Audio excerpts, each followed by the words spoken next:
Good morning, everybody, and welcome to the presidential panel for the Libertarian Party of North Carolina. We have a fine panel of gentlemen here on stage that will be speaking to you soon and letting you guys know why they should speak for you in the presidential campaign. Thank you all for being here this morning. We're going to do things, it'll be a little bit different than some of your normal debates that you've seen. We'll have 10-minute speeches right out the gate for each candidate to give everything that they have in like their longest elevator pitch. This is like the stand-up comics full hour that you guys get to give, which is not normal for debates, I hear. So lay it all out there, and then we will take a 5-minute break after that. Then we'll go through the rules of the rest of the debate and have some fun. Do you guys have any preferences on who goes first? I know libertarians aren't great at organizing and order and stuff. We can just go down the list, starting with Lars Mapstead. Go ahead, take it away. Yeah, you can take the podium. Good morning, North Carolina. Thank you for having me here today. When I say the system is rigged, you all know that that's true. And I don't even have to tell you what it is because something pops into your mind of how the system is rigged. Maybe it's the criminal justice system, maybe it's the economy, maybe it's the healthcare system, maybe it's our education system, maybe it's our financial system. All of these systems are rigged. The bureaucratic system is rigged. Local systems are rigged. Federal systems are rigged. We have to do something to change the rigged system. And that's what my campaign is all about. And it's about delivering a message to regular Americans that they can understand that isn't libertarian deep thought. Because most regular Americans don't like libertarian deep thought. They just want to hear solutions that libertarians have for them. And that's what my campaign is all about. So there might be some literature in front of you that my team has put out. And we have 5 main pieces of policy broken up, and then 37 pieces of policy under that unrigs the 5 things that Americans care about most. And the number one thing that Americans care about most is the economy. And I tell my kids that people vote with their wallets. If they are struggling, then the economy is the number one thing. And so right now, people are suffering under deep inflation, right? Everybody is complaining that the prices have gone up. They can't afford food. They can't afford medication. They can't afford to put their kids through school. This is a problem for all Americans. And people are feeling like they're being left behind. And they are, because the federal government, the Federal Reserve, stole $34 trillion from the American people, and they robbed them of their standard of living. We have to rein in the Fed. You know, I voted for Ron Paul. I voted for Ross Perot because these guys were talking about the debt, the endless debt, and that someday the chickens were going to come home to roost and we were all going to pay the price. And I thought it was going to be a lot sooner than it is now, but it looks like we're getting to that cracking point because we're spending $1 trillion just servicing the interest on our debt. That's more than the entire military budget. This is unsustainable. And what's going to happen is we're going to have a collapse. And the collapse is going to be an economic collapse that we haven't seen since the Great Depression. And everybody is going to suffer under it. We still have a little bit of time, possibly, to rein this in, unrig the Fed, unrig the monetary system, and save ourselves the great pain that is coming. So part of the economic policy here is to cancel the bank's credit card. We've got to stop printing debt. We have to balance the budget. We have to rein this stuff in. The other thing is that people talk about how are you going to cut spending? How are you going to be able to get these things under control? Well, what I realize is it's not just about cutting spending or raising taxes. There's a third thing that no one ever talks about, and that is raising GDP. If we massively raise the GDP of America, the tax revenues will be a lot more without actually raising taxes, and we can start cutting taxes and cutting our spending. So I have a plan to start an energy race, which is going to vastly reduce the cost of energy across America. And by doing that, we're going to reignite our economy, and we're going to get all Americans on board this energy race to start nuclear power across the country. We're going to abolish the NRC, get them out of the way, and start really pumping our energy, because energy is not only economic policy, but it's a national security policy. If we are not energy independent, we have an energy policy, or we have a problem with our foreign affairs. And then, of course, I ran a large business. I had 600 employees, doing $350 million a year in sales, company called Friend Finder Networks. Many of you might have heard of it.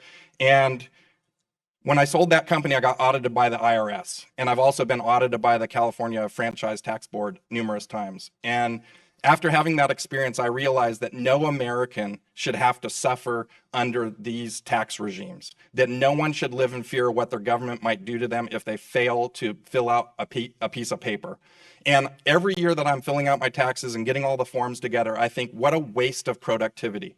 Everyone in America is doing this. We're wasting 2 weeks of people's time. You could take that 2 weeks and go on vacation. You could take the money you're spending on complying with your tax code and use it to go on vacation or pay for your kids' school or any number of things. So we completely waste that. So one of my plans is to abolish the 16th Amendment. There is a bill that's before Congress. It's been there for 20 years called HR 25, and it is the fair tax, and it abolishes the 16th Amendment and replaces it with a consumption tax. Now look, my ideal is no taxes in America, but I'm also realistic, and this is the best thing that I think that gets us to abolishing the 16th Amendment and getting rid of the IRS so that we can then start whittling down taxes so that we get to that no taxation kind of thing. Another rigged system is our criminal justice system, right? And one of the main pieces of that, obviously, is to end the 50-year failed war on drugs, okay? I grew up in Big Sur with an outhouse and no electricity on a pot farm, okay? And so I know full well what marijuana does and what it's all about and the whole drug culture. But when I was 17 years old, through a series of poor choices in my life, I ended up getting sober. And I've been sober for 37 years.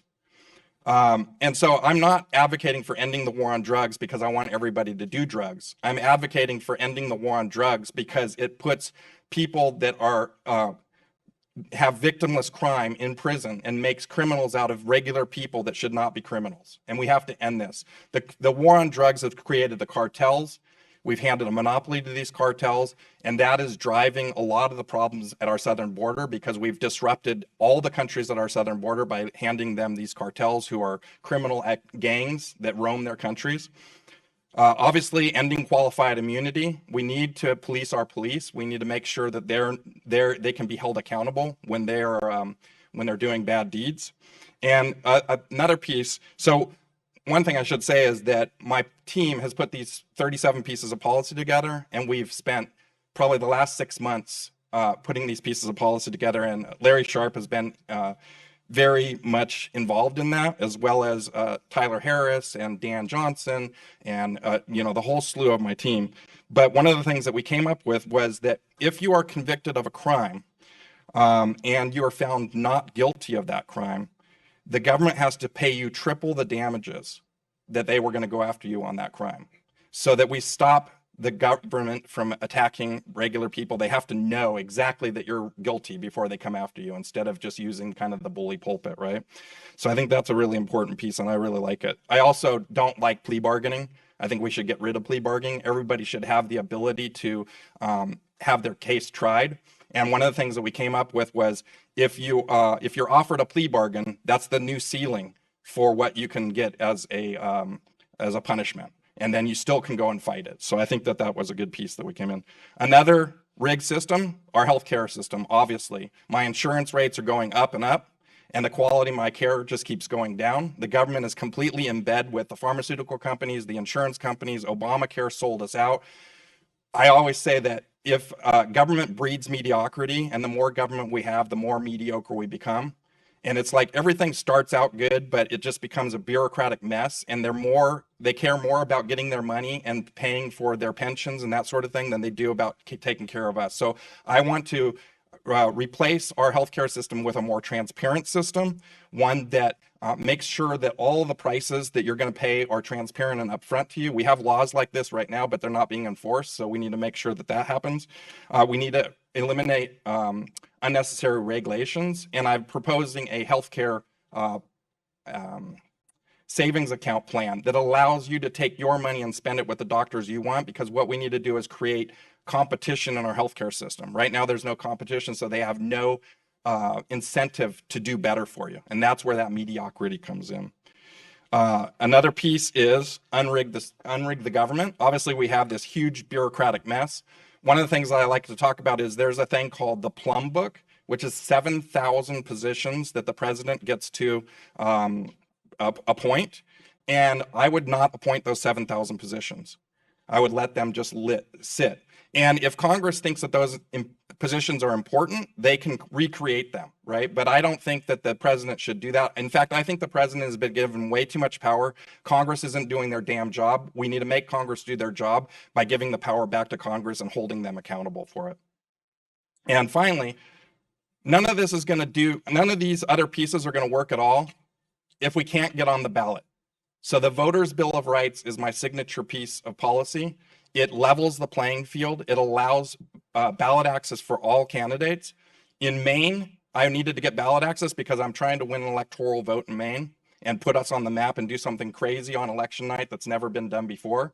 But I realized we didn't have ballot access in Maine. And so I ended up having to put 25,000 of my own dollars in order to get ballot access for Maine. And we were just able to barely squeak it by, and we got major party access for Maine, which I think was a big win for us. You know, everybody in America is pissed off. We had the BLM riots. We had the January 6th stuff. It doesn't matter if you're on the left or the right. People are angry and pissed off. They feel disenfranchised. They feel frustrated at the system. And we need to bring a message to them that things can be fixed, right? What am I doing on time? Sorry. Yeah, pretty much about it. Okay. By the way, you will hear that bell when your time is up. Awesome. I'll just finish up. Go to lars24.com. Please be a delegate for me in Washington, D.C. And check me out at at Libertarian Lars on Twitter. Thank you. Thank you. Yep. We'll try and give you guys a heads up. Thank you, Lars.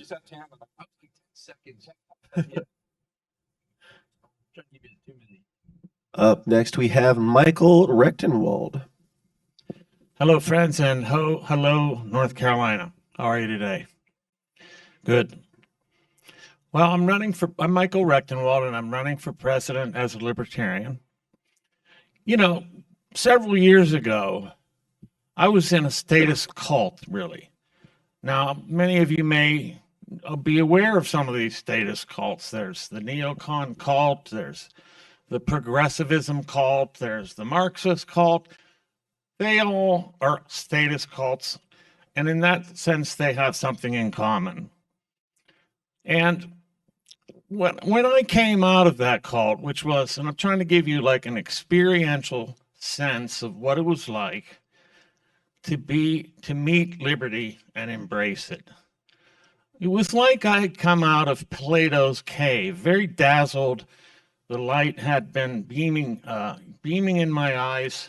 I now saw that I had been looking at replicas of reality. And I now was able to see clearly. And it was disorienting, but in time I've got my sea legs, and I felt the liberation viscerally. Like I felt it unbelievably viscerally. I felt liberated. And this is the kind of experience that we need to give to other people. We need to be able to break them out of their various statist propagandized cults. And this is something that makes the task of the candidate broader than an electoral battle. This is a cultural battle. And I don't mean the standard fare culture wars. I'm talking about a culture war against statism. That's what we need.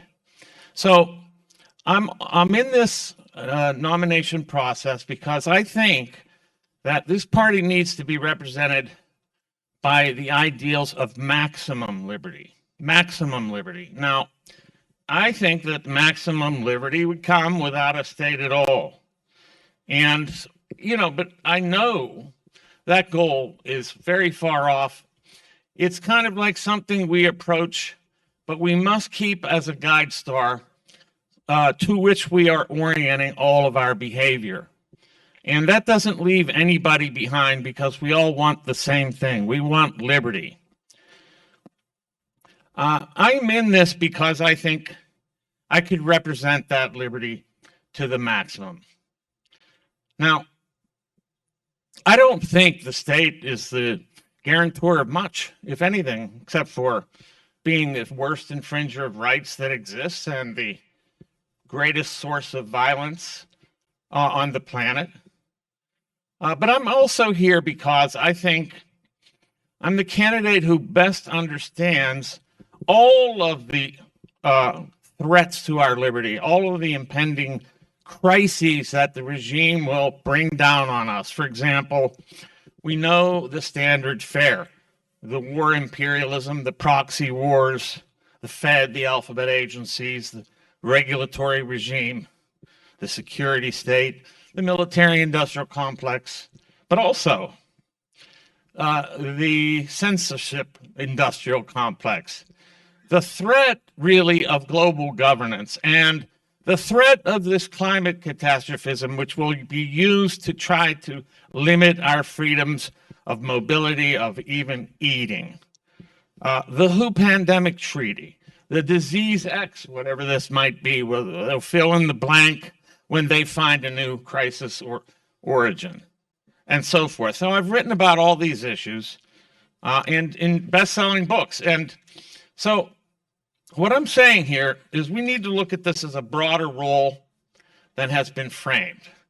This is broader than an electoral battle. So policies are very important, of course.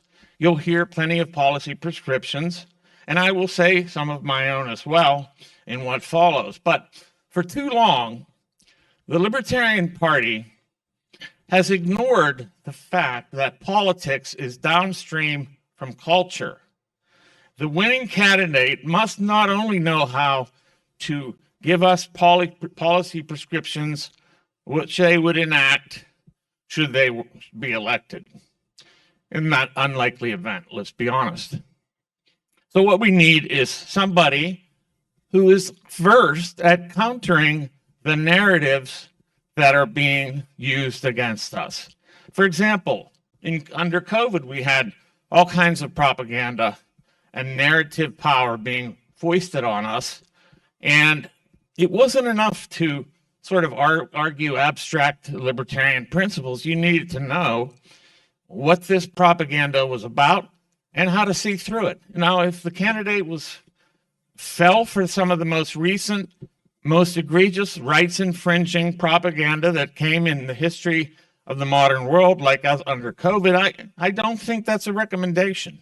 I won't go so far to say it's a disqualification, but I don't think it recommends the candidate very well.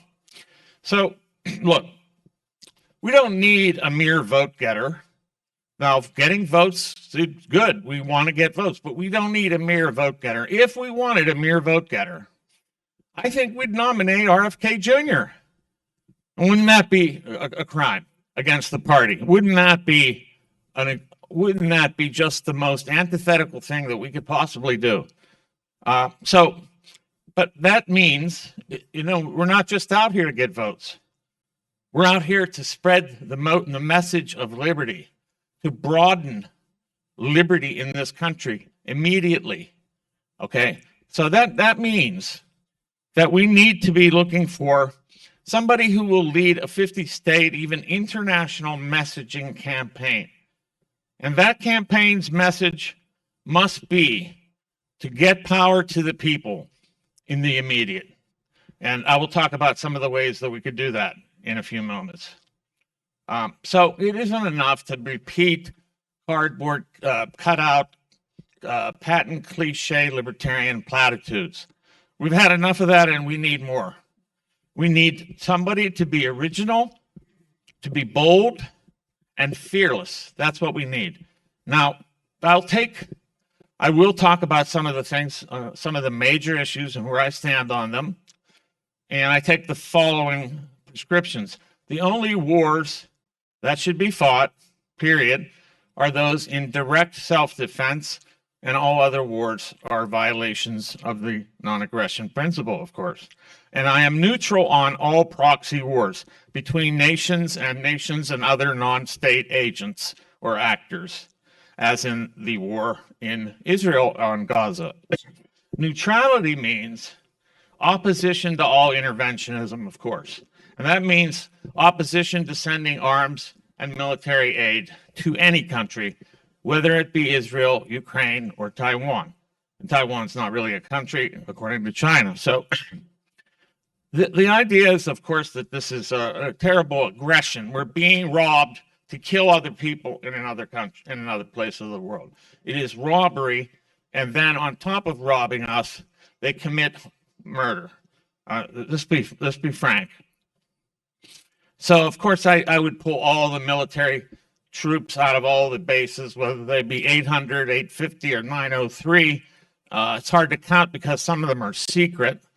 On the economy, of course, I would abolish the entire regulatory regime, and that is inclusive of the climate catastrophist regulation, carbon cutting swindle that is coming down the pike.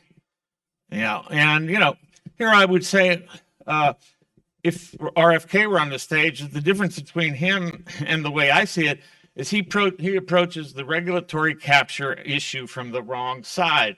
He thinks the issue is the corporations as such, whereas I'm saying it's actually the state, the receptacles for this collusion that's going on. So we need to abolish the whole regulatory regime. Let the market regulate itself, perhaps through privately owned competing overseer organizations. This would be better than a monopoly on that. And of course, I would abolish the alphabet agencies, CIA, NSA, ATF, TSA, Department of Education, Department of Homeland Security, and so forth and so on. Of course, we must end the Fed and audit it to find out just how much legerdemain was pulled, how much of a swindle it has been, how they have produced money out of thin air, then loaned it to the government at interest. It's incredible. The biggest scam on the planet. If there's any organized crime, it's happening at the Fed. That's an organized crime operation. We have to make that clear. They're counterfeiters. So that, of course, is an object. But in the meantime, we need to encourage the use of alternative currencies. And I'll talk more about other policies later. Go to wrecktheregime.com. Thank you so much. Thank you very much. Up next, we have Chase Oliver.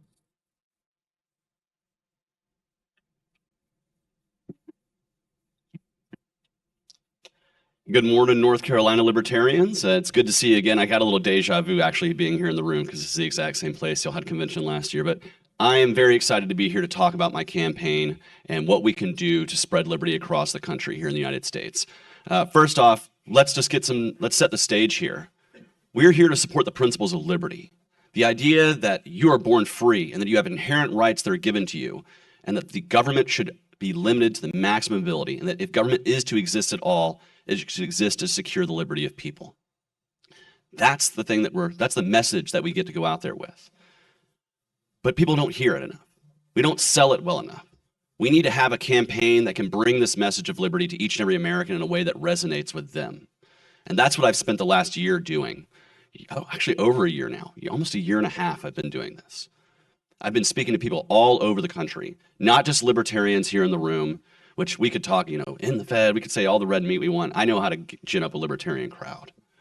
But what we have to do is we have to get our principles into the minds and the hearts of voters all over this country, because 63% of voters in this 2024 election have said they are open to voting for somebody who's not Donald Trump or Joe Biden.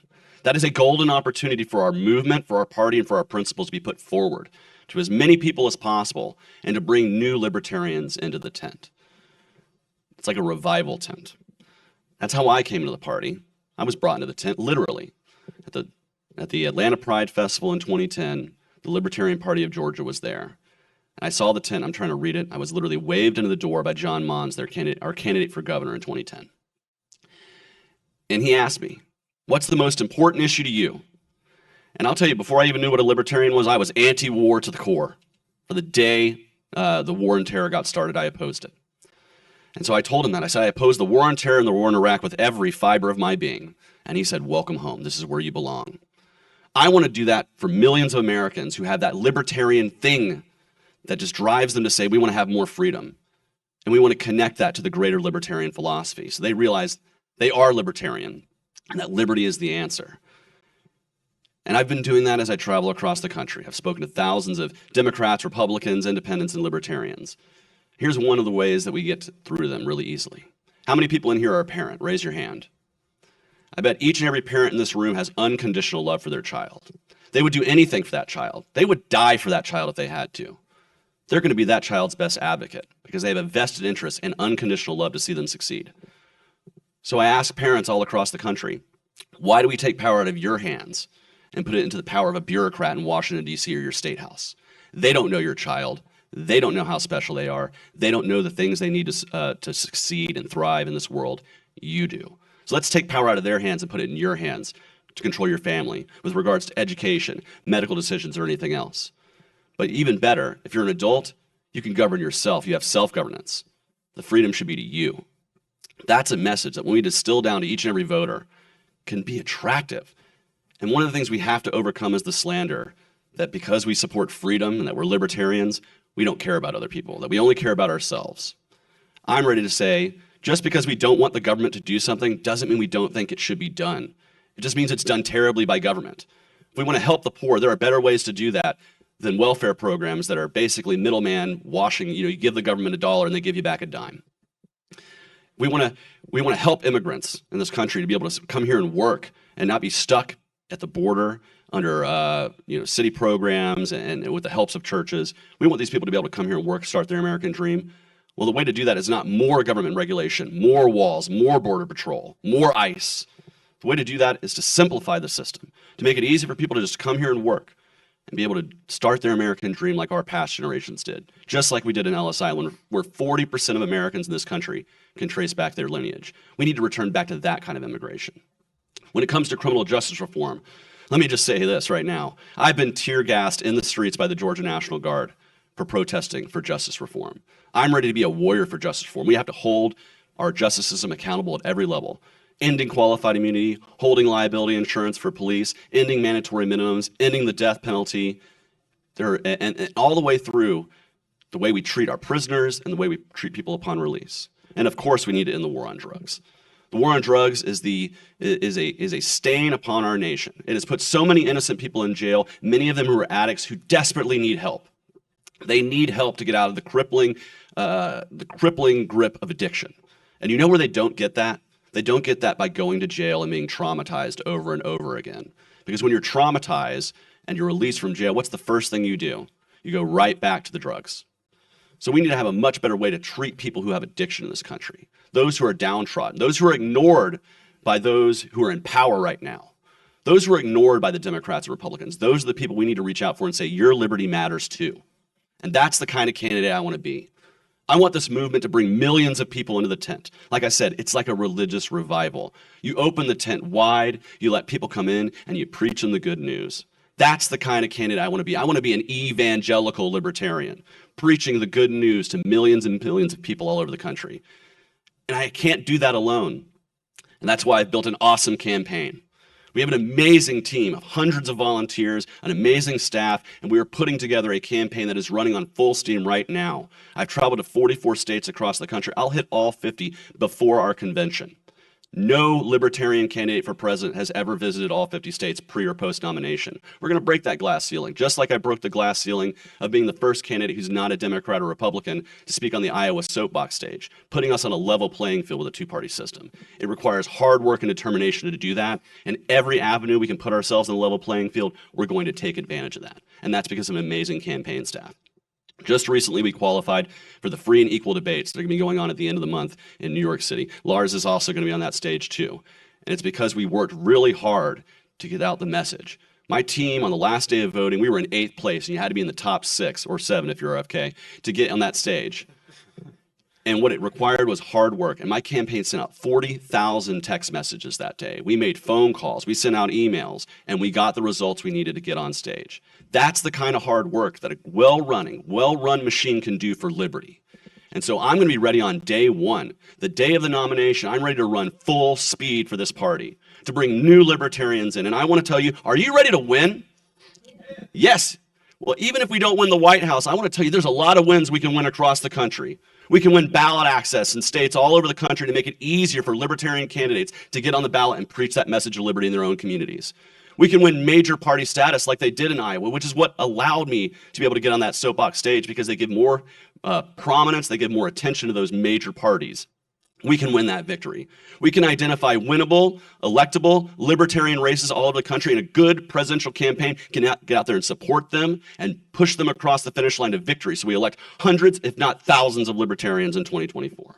And lastly, this is my promise I'll make to you. My job does not end on November if I'm our nominee, because I want to double our party's membership and hold it for 4 years. We always, there's new bursts of membership every presidential election year, and then it falls off. My commitment to you is I'm going to make sure that each and every person gets reconnected to their local affiliate, that the state party has the information they need to reach out to those members so we can grow our party and create a foundation. So in 2028, the next libertarian candidate for president has twice as many door knockers, twice as many activists, twice the donor network, and the wind in their sails to push ourselves forward. This is how our party grows, not just in this year, but for the next generation. That's the kind of generational change we need in this election.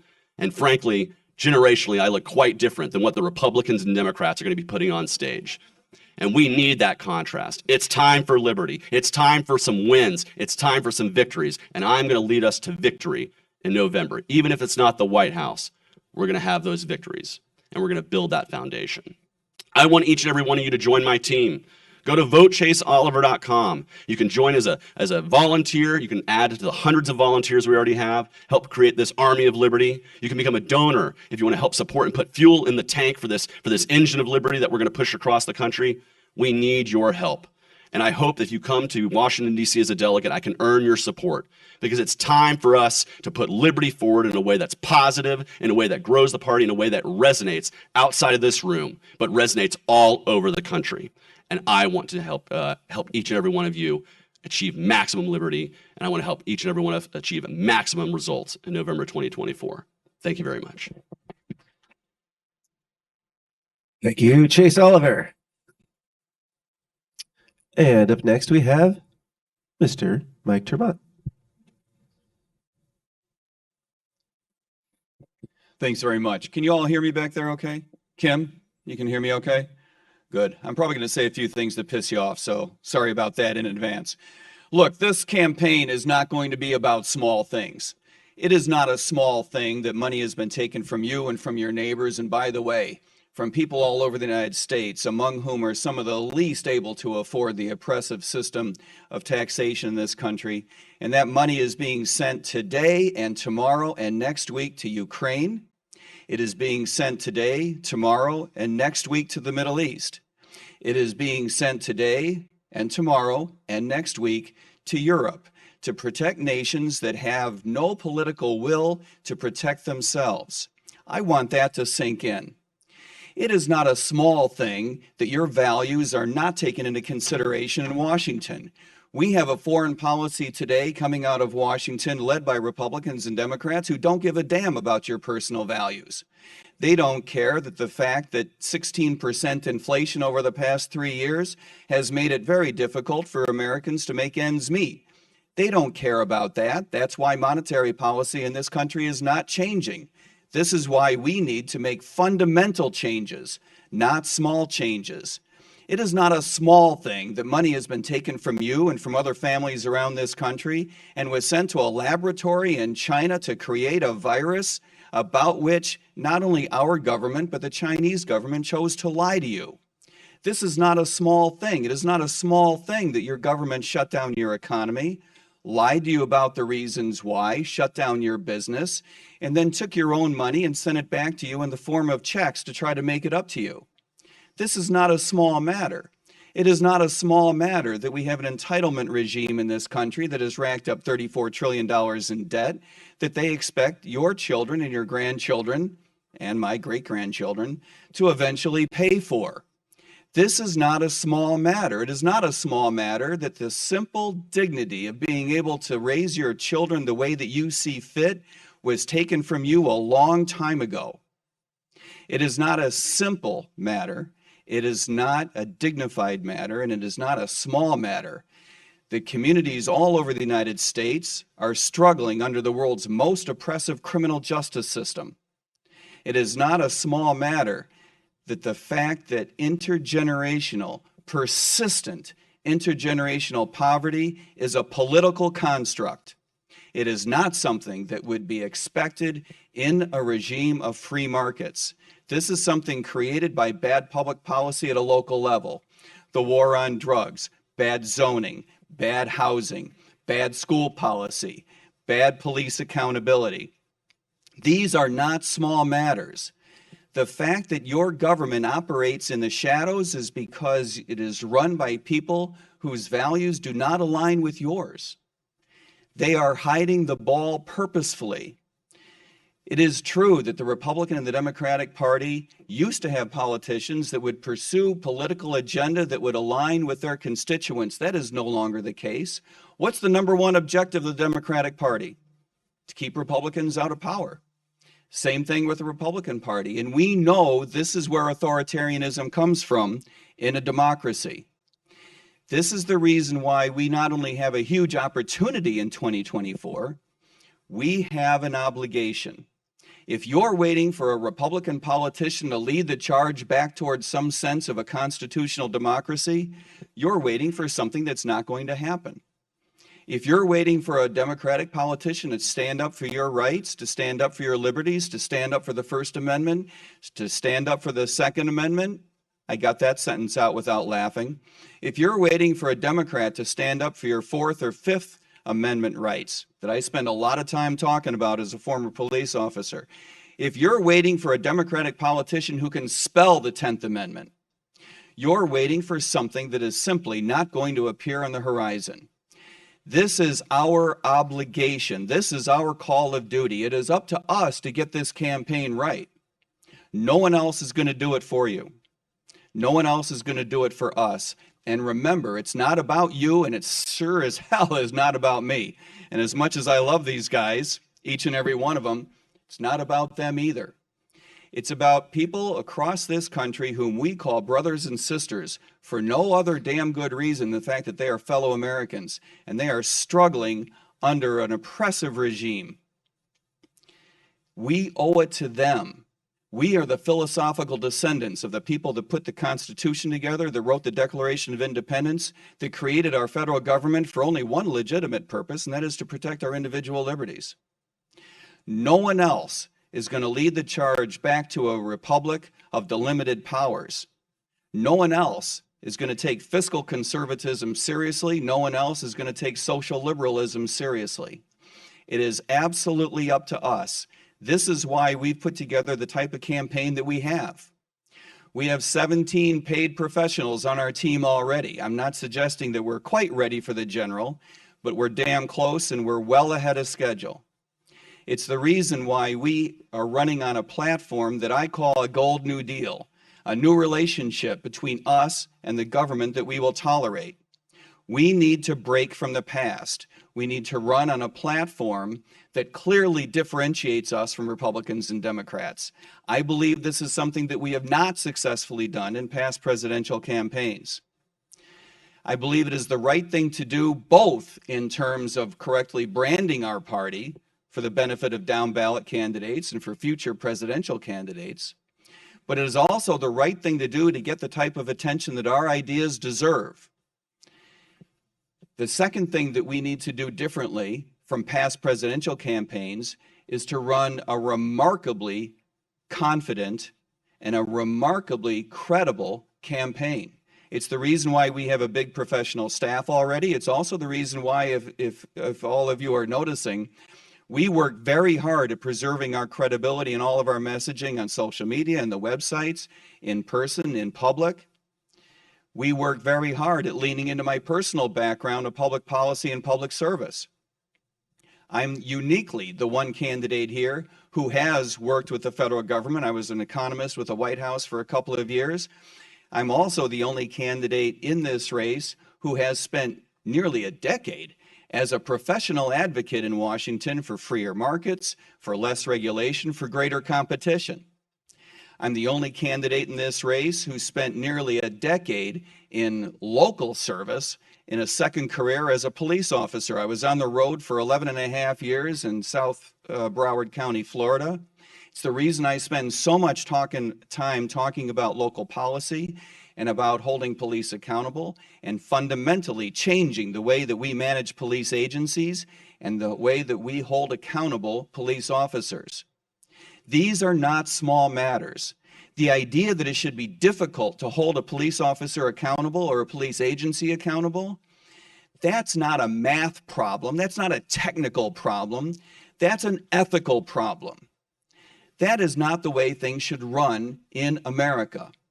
These are big issues. We need to take them on forcefully. If we're hemming and hawing around the edges, we will fail, both in a branding sense as well as a credibility sense.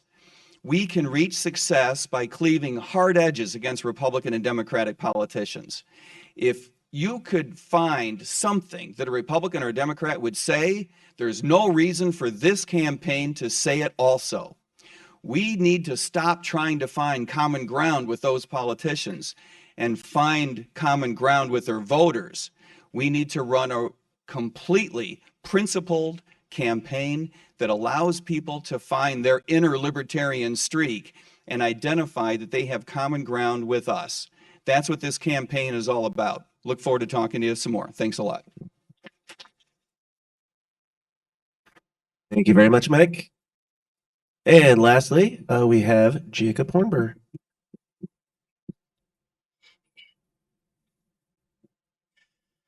Ever since I discovered libertarianism in my late 20s, I have wanted to live the one life that God gave me as a free man.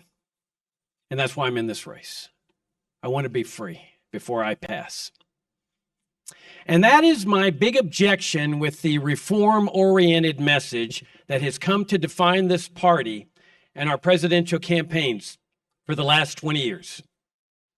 It's not freedom. Freedom necessarily entails the dismantling of infringements on freedom, not their reform and continuation. All of my honorable opponents in this race favor the continuation of Social Security, which is the crown jewel of American socialism, the very antithesis of freedom for the next 25 years, minimum. That plan doesn't interest me.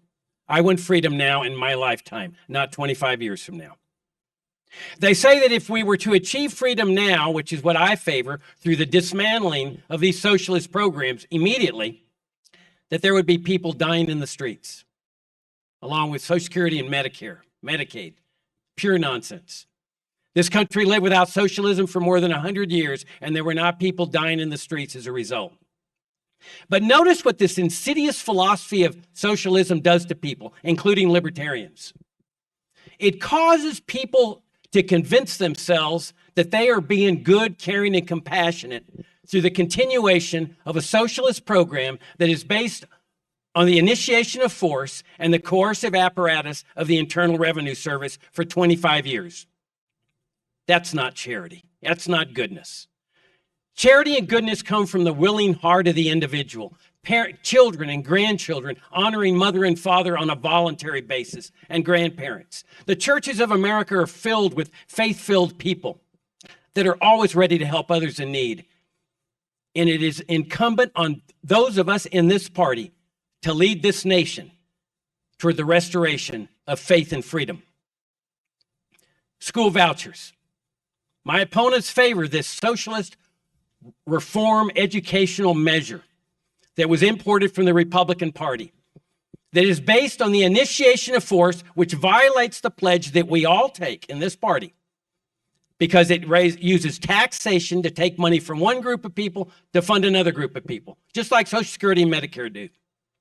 Or even worse, they want to use the presidential campaign to get libertarians to take over government school boards across America to show Americans that libertarians can run socialism better than Democrats and Republicans.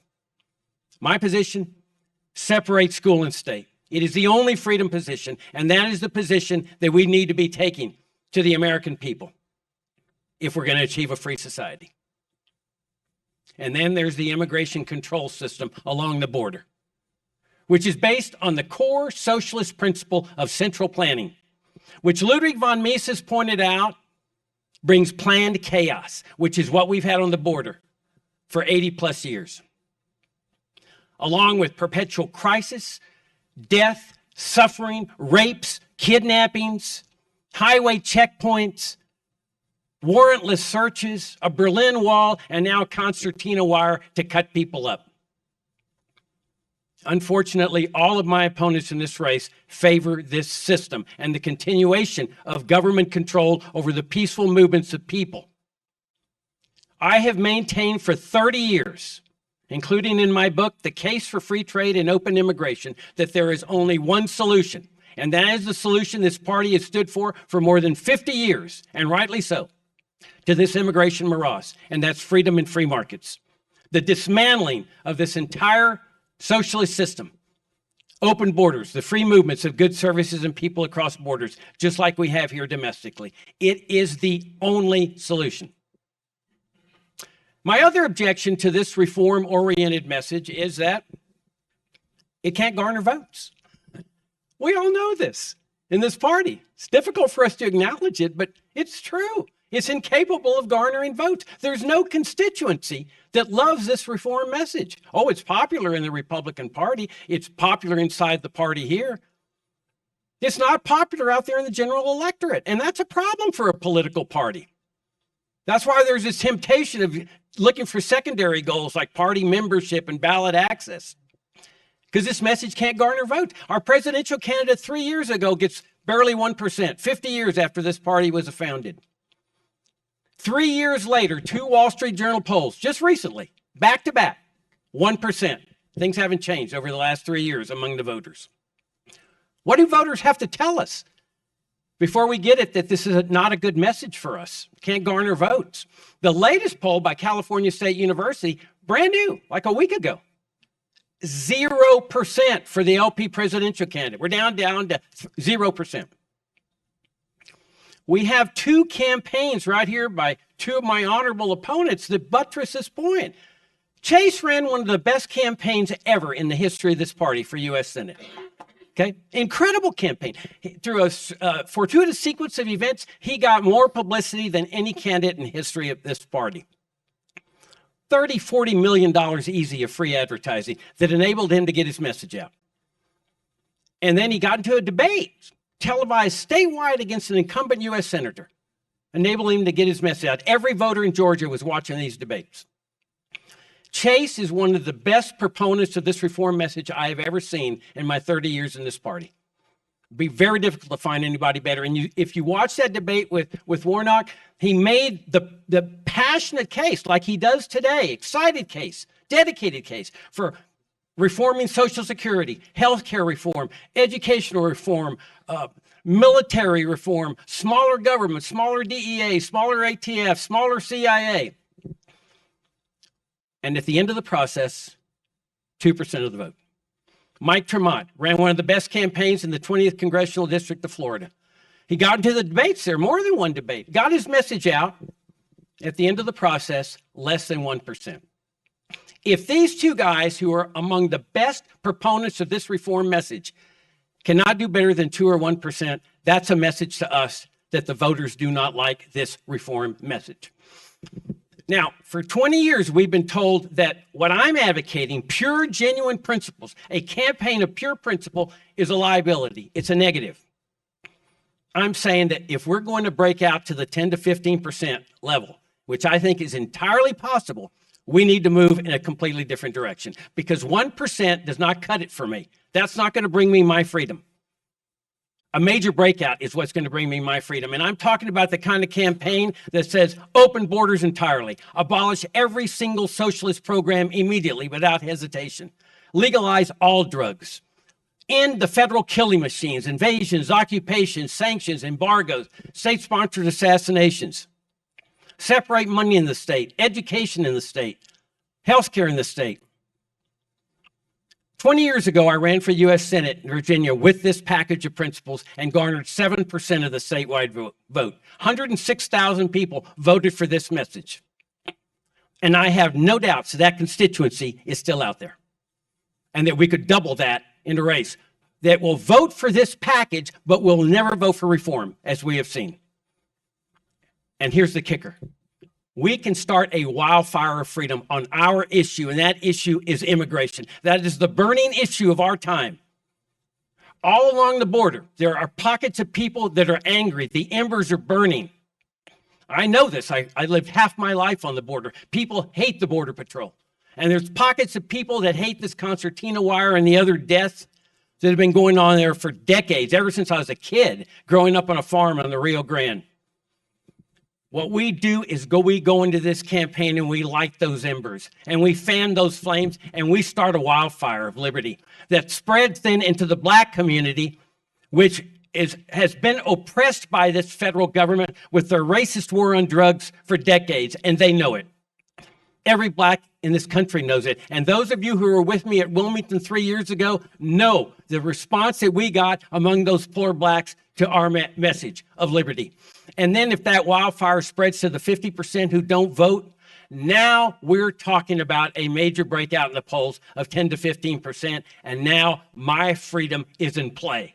Because when you're at 10 to 15% with a wildfire of liberty spreading across this land, there's no telling where that's going to lead.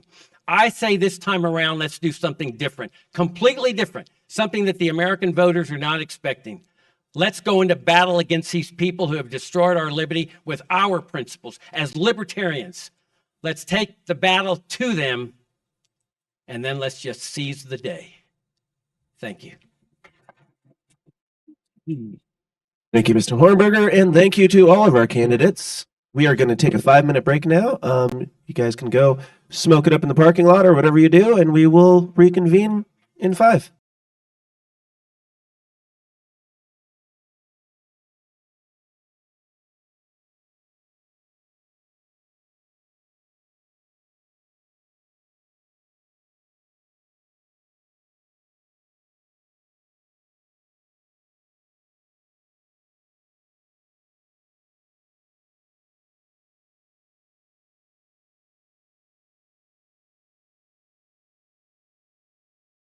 Applause.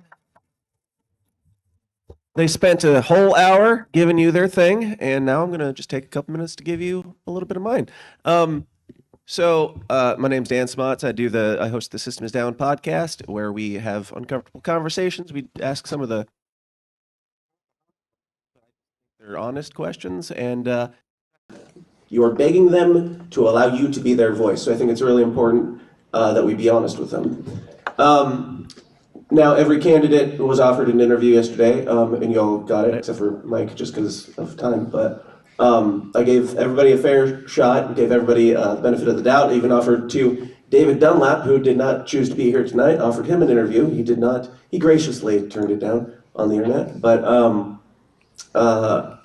yeah, I'm here because they wanted this to be a little bit more fun than some of the others. So it's going to be. And I hope that you know that this is for, I've got nothing against you guys. This is all for the benefit of liberty and this movement. And I think that if we all, are human together, we can all benefit from it. I hope that some of the questions I ask are representative of these fine North Carolinians that you intend to represent and the entire country at large that you intend to lead. If we have time at the end, hopefully we can get some questions from them as well. Again, you're running to be their voice, and I don't think we should take that lightly. So, with all this talk about breaking rules out of the way, let's talk about the rules. We're going to be doing 90-second answers, so there'll be 3 different kinds of questions. It's not as complicated as it sounds, and if you have any questions about it, I'll just ask. But there's going to be 3 kinds of questions. There's going to be normal group questions that everybody will get 90 seconds to answer. If your name is mentioned, you can take your 30 seconds to rebut that. There will also be one direct question that is specifically for an individual here, and the others can, if they choose to weigh in on that as well, they can, but you don't have to, in which case you will have a 30-second rebuttal to the individual person's question or response. There will also be speed rounds, which will be hand raises and quick answers and things like that to keep things moving, keep people awake. It was a long first hour. Thank you guys for that. You guys all did great. This will be a good time. I'm just here for the honest debate and discussion and to find out who you guys are. Do you guys have any questions for me before we get going? No? Okay. Well, then we will begin with the first speed round. Please raise your hand if you believe that you will be President of the United States in 2025. Good answer. I like honesty. Now, I do like that you guys all are honest about that because I know that up a little bit. I'm curious if you agree that you will not be president. What is your purpose? Go ahead and start with Lars. All right. 90 seconds. Thank you so much. Yeah. So what I got here for was I was sitting in 2020, the COVID lockdowns were happening, the BLM riots were happening, and then January 6th was happening, and everybody in America was pissed off. And I was watching my friends suffer. My friends that had businesses were being shut down. My friends were being shamed, wearing a mask, taking a vaccine, not taking a vaccine. Everybody was pissed off. The financial system was in complete chaos. The government printed $9 trillion to fix the problem. And I realized that things were spiraling out of control and that I couldn't sit idly. I was watching the Joe Jorgensen and Spike Cohen. I can get the message of liberty out to more people than these people can because I have spent hundreds of millions of dollars on advertising campaigns and I know how to reach the most with our message. Libertarian Party, and it's not that we don't have a bold enough. Literally not reaching people. And my campaign is already reaching people. I'm not waiting for the general election. Many of you seen my ads on Twitter and on Facebook. I'm reaching 500,000 people every day with the regular message of liberty, and I'm converting people. And it's working. The media is noticing. I have been in 9 national polls, the only candidate that's been in multiple polls in America right now, and the media is recognizing that, and that's what we need in order to get our message out. Thank you. Mr. Rectenwald. Yes, I have made this very clear that this campaign is not. This has to be a massive messaging campaign. And that means in all 50 states and to international audiences as well. Is that necessary? Get electoral results, first have to make libertarians out of people. We first need to reach people with the message of liberty. It isn't enough just to get some sort of protest votes, that people will post at the last minute. You don't make libertarians between the election and campaigning and the election itself. You don't make libertarians at that point. This is not a sausage factory in which at the last minute you plop out the result. We need to be making libertarians way further upstream than that, and that means with a cultural campaign, a campaign that aims to change the culture of American society, to make people understand what liberty is in the first place. And we want to retain people for the Libertarian Party by virtue of making real libertarians and not just protest voters at the last. Thank you. Thank you. Mr. Oliver. So as I mentioned in my remarks earlier, there's a lot of wins we can have. And you're right. The chances of a libertarian winning is a huge uphill. I don't think we live that multiverse. But what we can do right now is we can build a foundation.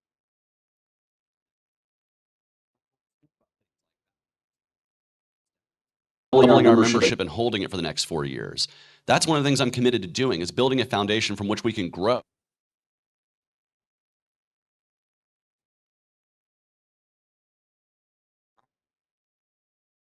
Actually be serious about these things and serious about our goals. And that's why I've outlined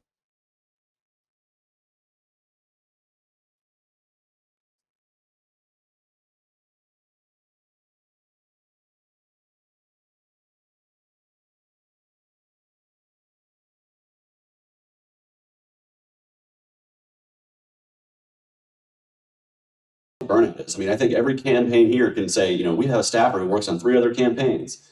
That's the reality of it. We need to grow our infrastructure. And to do that, we have to grow our foundation. And that's what this campaign is committed to doing, is building this party for the next generation so that we can survive, thrive, and grow into the next decade. And really, as Gen Z rises to be the largest population of voters, we can win their vote and we can win their support and we can start to win more and more elections. That's why I'm running for president. Awesome. Thank you, Mr. Oliver. Mr. Jerome, go ahead. Thanks very much. I think it's a big mistake for us to sit here and not raise our hand about being president in 2025. Chase is right. It's unlikely that we're in that multiverse, but the truth of the matter is that we have to be in it to be competitive. We have to in it to actually disrupt the duopoly. We cannot be in the business of announcing in advance, oh, poor us, we can't compete. That is bullshit of a high order. We have not competed successfully in the past because we've done a number of things wrong. The reason that I'm in this race, the reason that we're building the campaign that we are, is because I believe that we can credibly compete to actually disrupt the duopoly.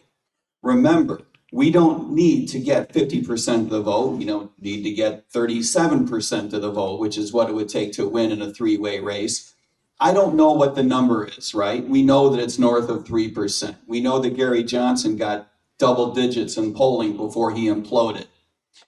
We can run a credible campaign. It's the reason why we lean so hard in my own background in public policy and public service. It's the reason why we maintain such credibility in our messaging. It's the reason that we run on what we call a Gold New Deal, a commitment to a platform that's very principles forward, that'll completely differentiate us from Republicans and Democrats. Thanks a lot. Thank you. Mr. Hornberger. I totally question this notion that the problem is that we haven't gotten our message out. We've gotten the same message out for 20 years. People know what our message is. And what we have a difficult time confronting in this party is that the problem is with the message itself.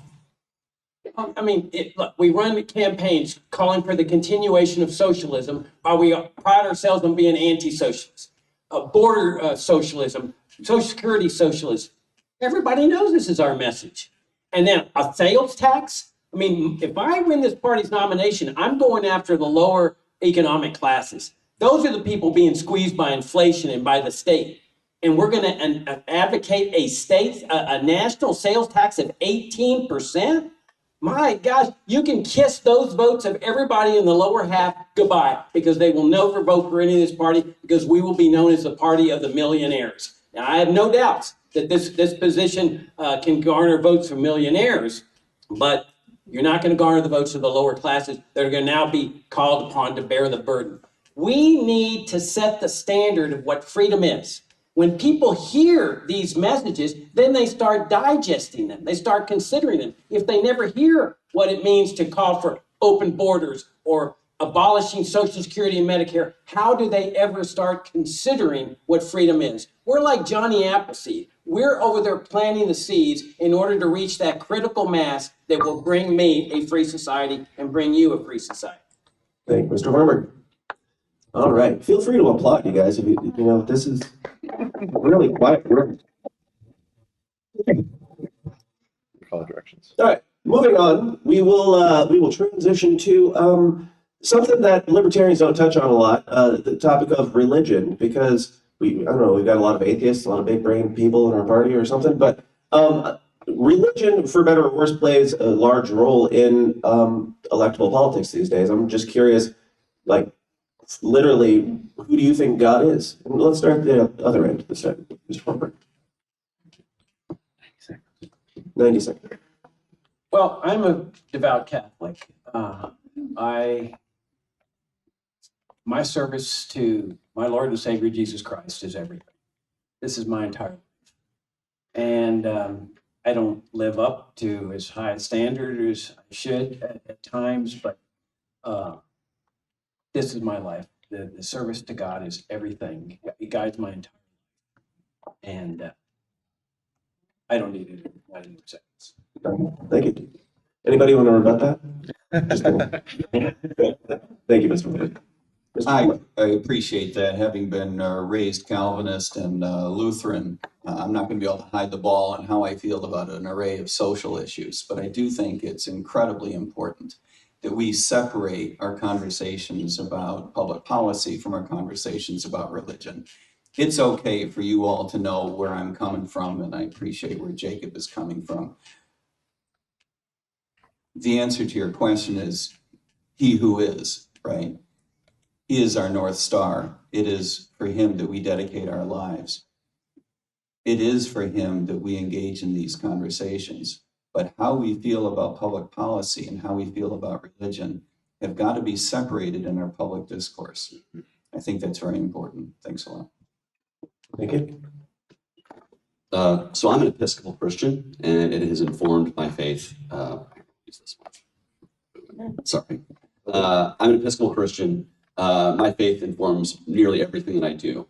God to me is a God of empathy, a God of love. And when I try to look at my worldview, I try to look at my worldview through one of empathy and love for my fellow man, because that's what my faith has taught me to do throughout my life.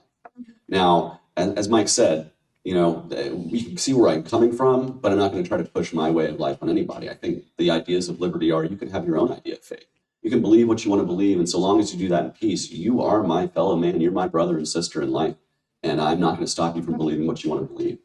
But I do believe that you know, my values are definitely informed by my, you know, I was raised evangelical, but now I'm a member of the Episcopal Church, and it's something that I hold dear. And I love to get out to church on Sundays when I'm not doing libertarian debates, and those are few and far between these days. But anytime I can get out there, I am in church every Sunday. Thank you. Thank you. Mr. Rectenwald. Yeah, so, you know, I'm an evangelical Christian, and, you know, I was raised Catholic. I went to a Catholic seminary in 9th grade, so I'm talking at 14, living adjacent to a monastery. This is why I became such a bookworm. There was nothing else to do. And so, but that being said, I believe the Libertarian Party must be agnostic in itself with reference to this question. That doesn't mean individuals cannot hold their own beliefs, whether atheist, theist, or non-theist, Buddhist, whatever, but the party itself remains agnostic. That being said as well, I still think that the party needs to have something like a religious type fervor in the spreading of the message of liberty, that it has to be a charismatic movement. And that's not to say that it has the content of Christianity or anything like that. I'm talking about the characteristics that come with people really believing and spreading the message as widely as possible, and an evangelical type method. So I think religion is something that's totally personal. I don't think the party should take a stand on it, but I think we should aim to take our lessons from, you know, movements that have spread, and we can do that with the message of liberty. It has to be something people feel viscerally. Thank you. Thank you. Mr. Mapstead. Thank you. Yeah, so I was baptized Christian, but I don't practice Christianity. The thing that I want to talk about, though, is that a lot of people, there's many different religions, and different religions sometimes are opposed to each other. And a lot of times what ends up happening is people use the government to force their opinion and their will on other people at gunpoint. And this is something that I feel is causing a lot of division in America, that we should allow other people to believe in what they want to believe in, to behave the way that they want to behave, as long as they're not harming other people. And we shouldn't be judging other people and shaming them for not believing the same things that we believe in, that we should allow people the freedom to embrace whatever religion that they choose. And I also agree that the government should not be involved in religion, that it's a personal matter, and that we should keep religion and state separate. I think that that was a good cause. But I think that right now, we have a culture on the left that has turned into a sort of a religion. And that same type of activity is being forced upon people at gunpoint. And I think you're having a lot of animosity in America due to that. And I think we just got to stop on both sides of forcing our opinions and our morals onto each other and let each person live their freest life without coercion from the state. Thank you. Thank you, Lars. Speaking of Lars, let's stay on Lars. Lars, you're rich, like real rich.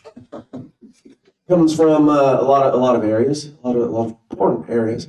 I'm curious, with your background with Penthouse, with Adult Friend Finder and that type of thing, Do you have any regrets as far as what that did in creating the OnlyFans culture that we have currently? And do you think any of that image could taint, I mean, once the press starts looking into like your background? Yep. I'm not judging you personally. I'm saying like, will that cause any hurdles in your campaign? Yeah. So what he's talking about is I ran a company called Friend Finder Networks, which had maybe 25 different types of dating sites in it. And one of those sites was Adult Friend Finder. And that kind of came about because my partner was looking for a date. And I told him he was a nerd. He was finding a date on the internet. That's totally nerdy. And then he came to me and he said, hey, there's all these people that are like looking for sex and talking about sex. And I'm banning them all off of this site. I don't want them there because I want to, have it just be for dating. And I said, well, why don't you make an adult site where people that want that type of activity can go and behave the way that they want to behave and interact the way that they want to interact without the shame and that sort of thing. And so that's how that kind of got created. The Penthouse thing, essentially we sold the company in 2007 for $500 million. And we sold it to Penthouse Networks.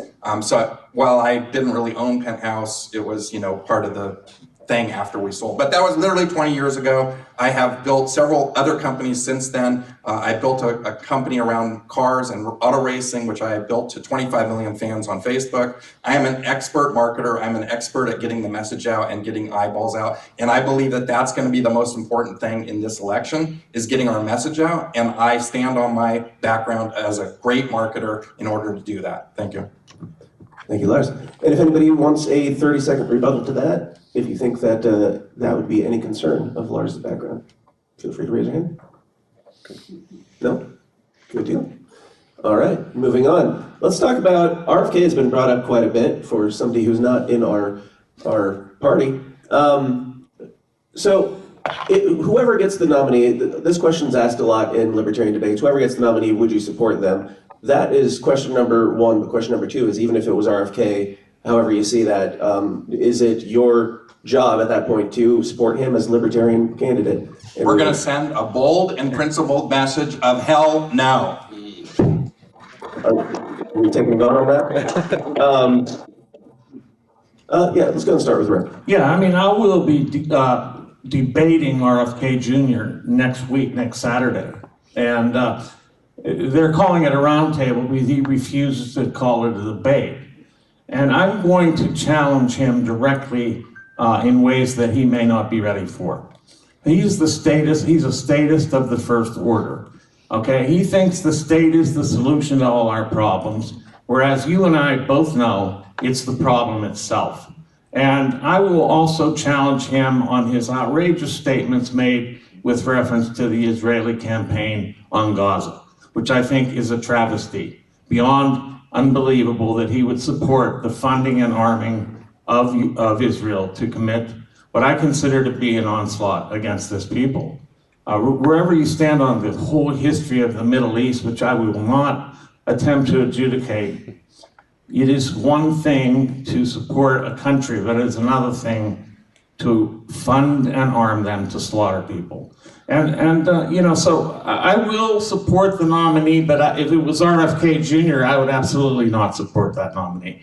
I think he's a travesty and totally anathema to the libertarian core principles of property, of the non-aggression principle, and the sense that the state is actually the problem, not the solution. He wants to add all these layers of bureaucracy on top of the existing layers in order to regulate rightly, do the right tinkering with regulation so that people are involved. Nonsense. He's totally out of bounds. Thank you, Mr. Rick.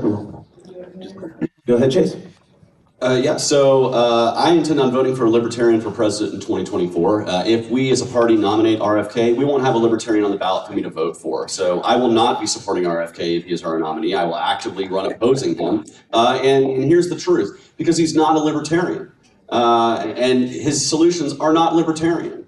And to be frank, I'm not going to be on a debate stage with him next week, but he's invited to the debate stage at the Free and Equal Debates if he actually wants to show up and debate on a level playing field on a debate stage, not on a stage where it's called a town hall for his convenience, where there's metal detectors outside the door because he's too scared to let us exercise our Second Amendment. That's not the kind of campaign I want to run, and it's certainly not the kind of campaign that I think libertarians across the country want to run. Let me just be frank with you if you're a voter out there. I don't care if you're a libertarian or not, and you're listening to this. If you want to support a political outsider, somebody who's outside of the establishment of political politics or of the political elite, don't vote for a guy with the last name of Kennedy. That's probably a bad indicator that you're supporting somebody outside the establishment.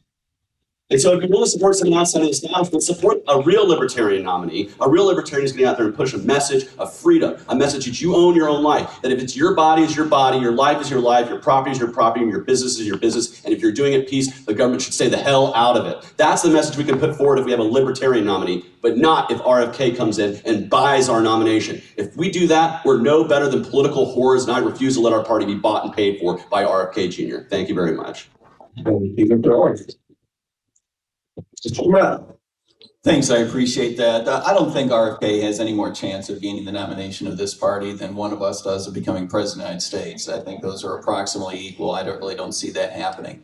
I happen to have a little bit of insight in this. I don't think that he is going to be seeking our nomination. I think that he has been sufficiently discouraged because although he is a Democrat, he is not an absolute moron. I think he knows that it would not succeed.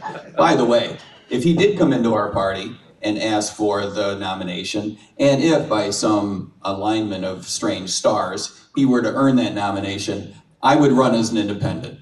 And I think I would have a better chance of gaining a lot of votes as an independent than he would as a libertarian, because he'd be full of crap. He'd be saying things that are not libertarian. He is a statist. Michael pointed that out, and it's quite correct.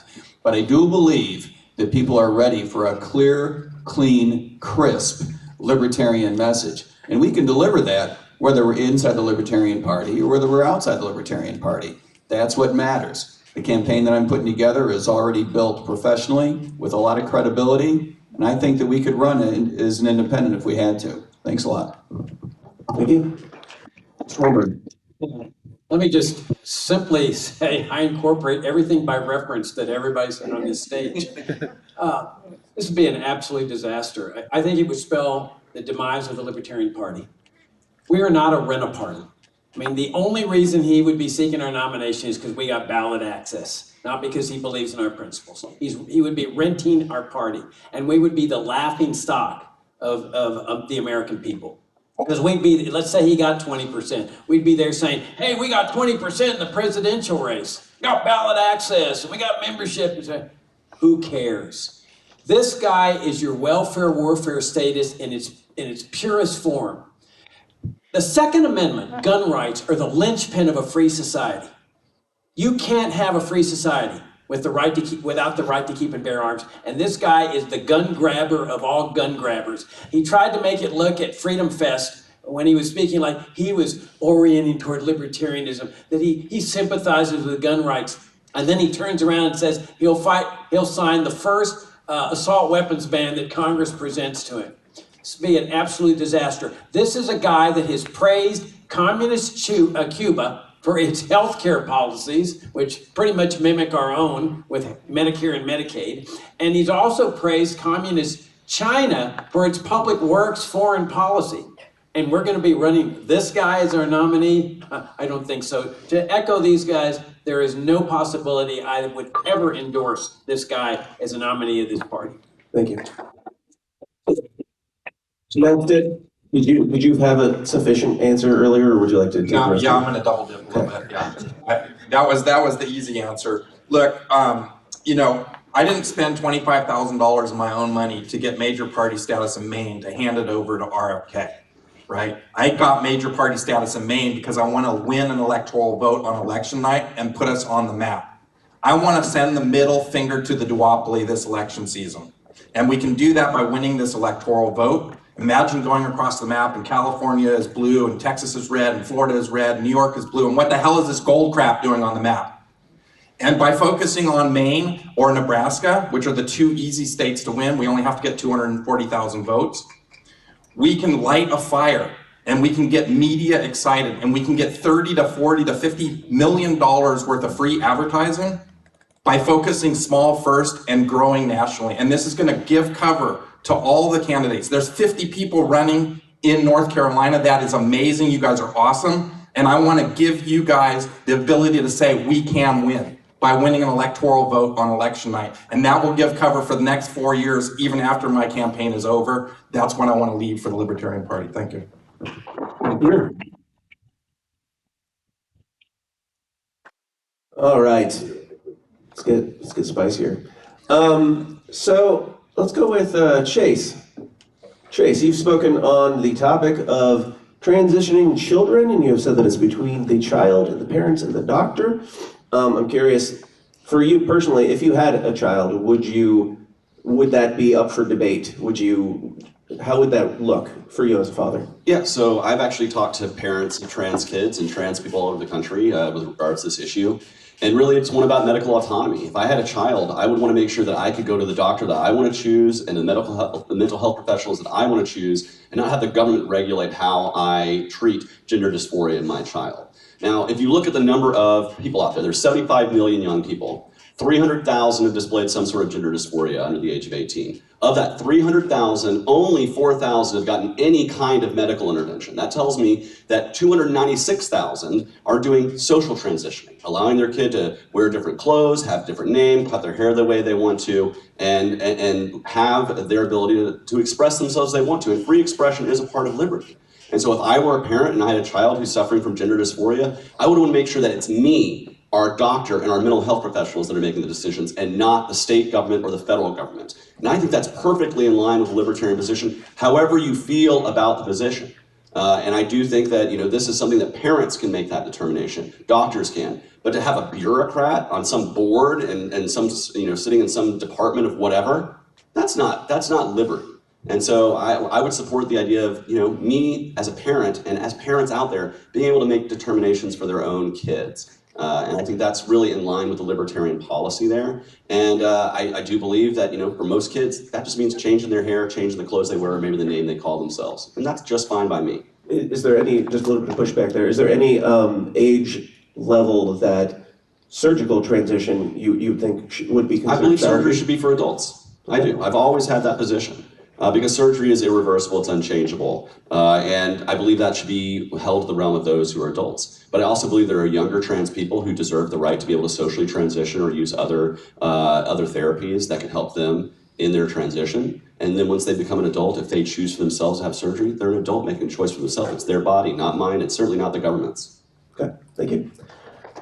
Mr. Rectenwald, 30-second rebuttal, go ahead. Yes, I mean, I don't think a child under the age of 18 has the capacity to give consent. Likewise, I think transitioning with either medical intervention or pharmacological interventions is a violation of that child's of the non-aggression principle. And I don't think you can become the opposite sex. It's just not biologically possible. But that said, people can express themselves in any ways they wish. Thank you. Thank you, Mr. Rectenwald. Anybody else want to weigh in on that topic? No? Just not going to touch it, guys. Yeah. Scared. It's fine. Everyone agrees. Yeah. I doubt that. Libertarians, come on. So when I first got into libertarianism, I remember watching a debate, and there was this ridiculous question that has kind of become infamous since then about seatbelt laws, or like driver's licenses, or toasting your own damn toaster, Daryl W. Perry. Batshit crazy stuff that made me go, hey, let's see what these guys are all about, and I loved it. I want to ask that question. Do you guys believe that there should not be seatbelt laws, and does that also extend to children? Go ahead, Mr. Mapstead. 90 seconds. Thank you. I think that, government often has the best interest at heart for everybody when they're making laws, but it always gets blown out of proportion, and it always gets ridiculous. It's funny that the police will write you tickets for a seatbelt law, but they won't be wearing a seatbelt. The police will write you a ticket for being on your cell phone, and they're on their computer. We have hypocrisy in America today. The entire legal system is rigged. We have a two-tier criminal justice system where the law is applied unevenly and unfairly based on how much money you have and what people you know.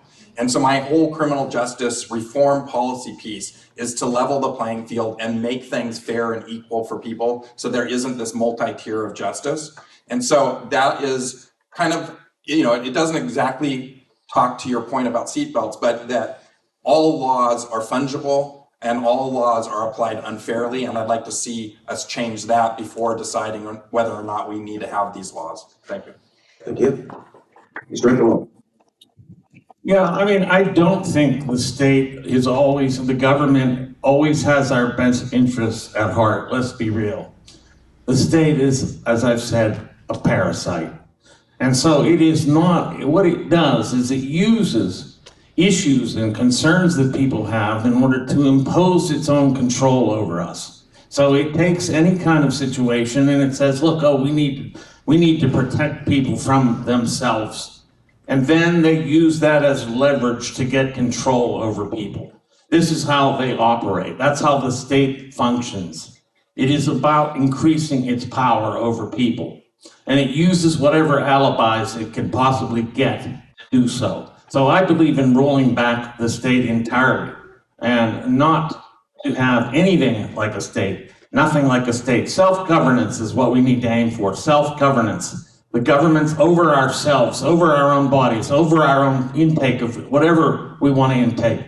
And that's what this party must stand for. And that's what I mean by standing for the maximum ideal of liberty. Thank you. Now, there was a second part to this. Thank you, Mr. Rectenwald. Lars, I don't know if you touched on it either, but kids, as far as parents, is it child neglect to not buckle up your toddler? And if you want to go back to that, we can circle back. But Go back. yeah, just 30 seconds. Yeah, sure, no problem. I have 2 children, and I think it's more about education than it is about forcing laws upon people. That obviously, if I'm educated enough to know that wearing a seatbelt is going to save my child in a car accident, then as a parent, I'm probably going to do that. I don't really need the government to tell me that I must do this certain thing or it must conform a certain way or I have to have this certain size seat belt or my 8-year-old has to sit in a child safety thing. If my kid is, 400 pounds and 6 feet tall, do they really have to do it even though they're 8 years old? I mean, the government just puts these blanket things on people and then just forces their will on us. And we got to end government coercion. Thank you. Thank you.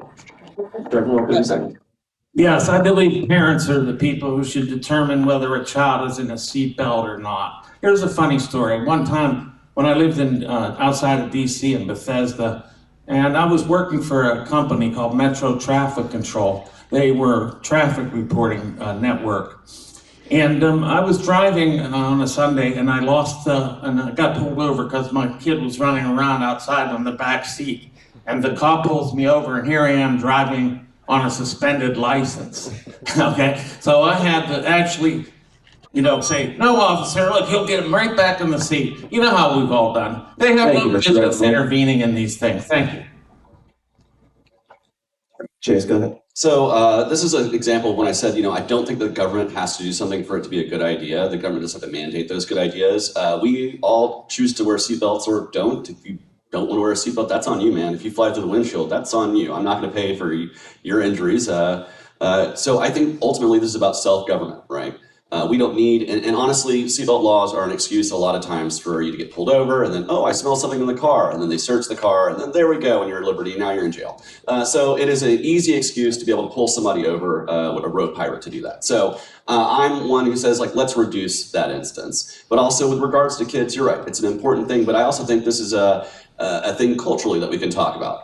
You'll be shamed if you don't have a car seat for your kid. 50 years ago, kids were just roaming around the front seat, airbags smacking in the face, whatever. And then culturally, we moved past that. We've developed child safety seats. There's an entire industry devoted to it. And trust me, when you become a new parent, you're inundated with all the other new parents of recommending this is the best seat for you, this is the best this is the best that.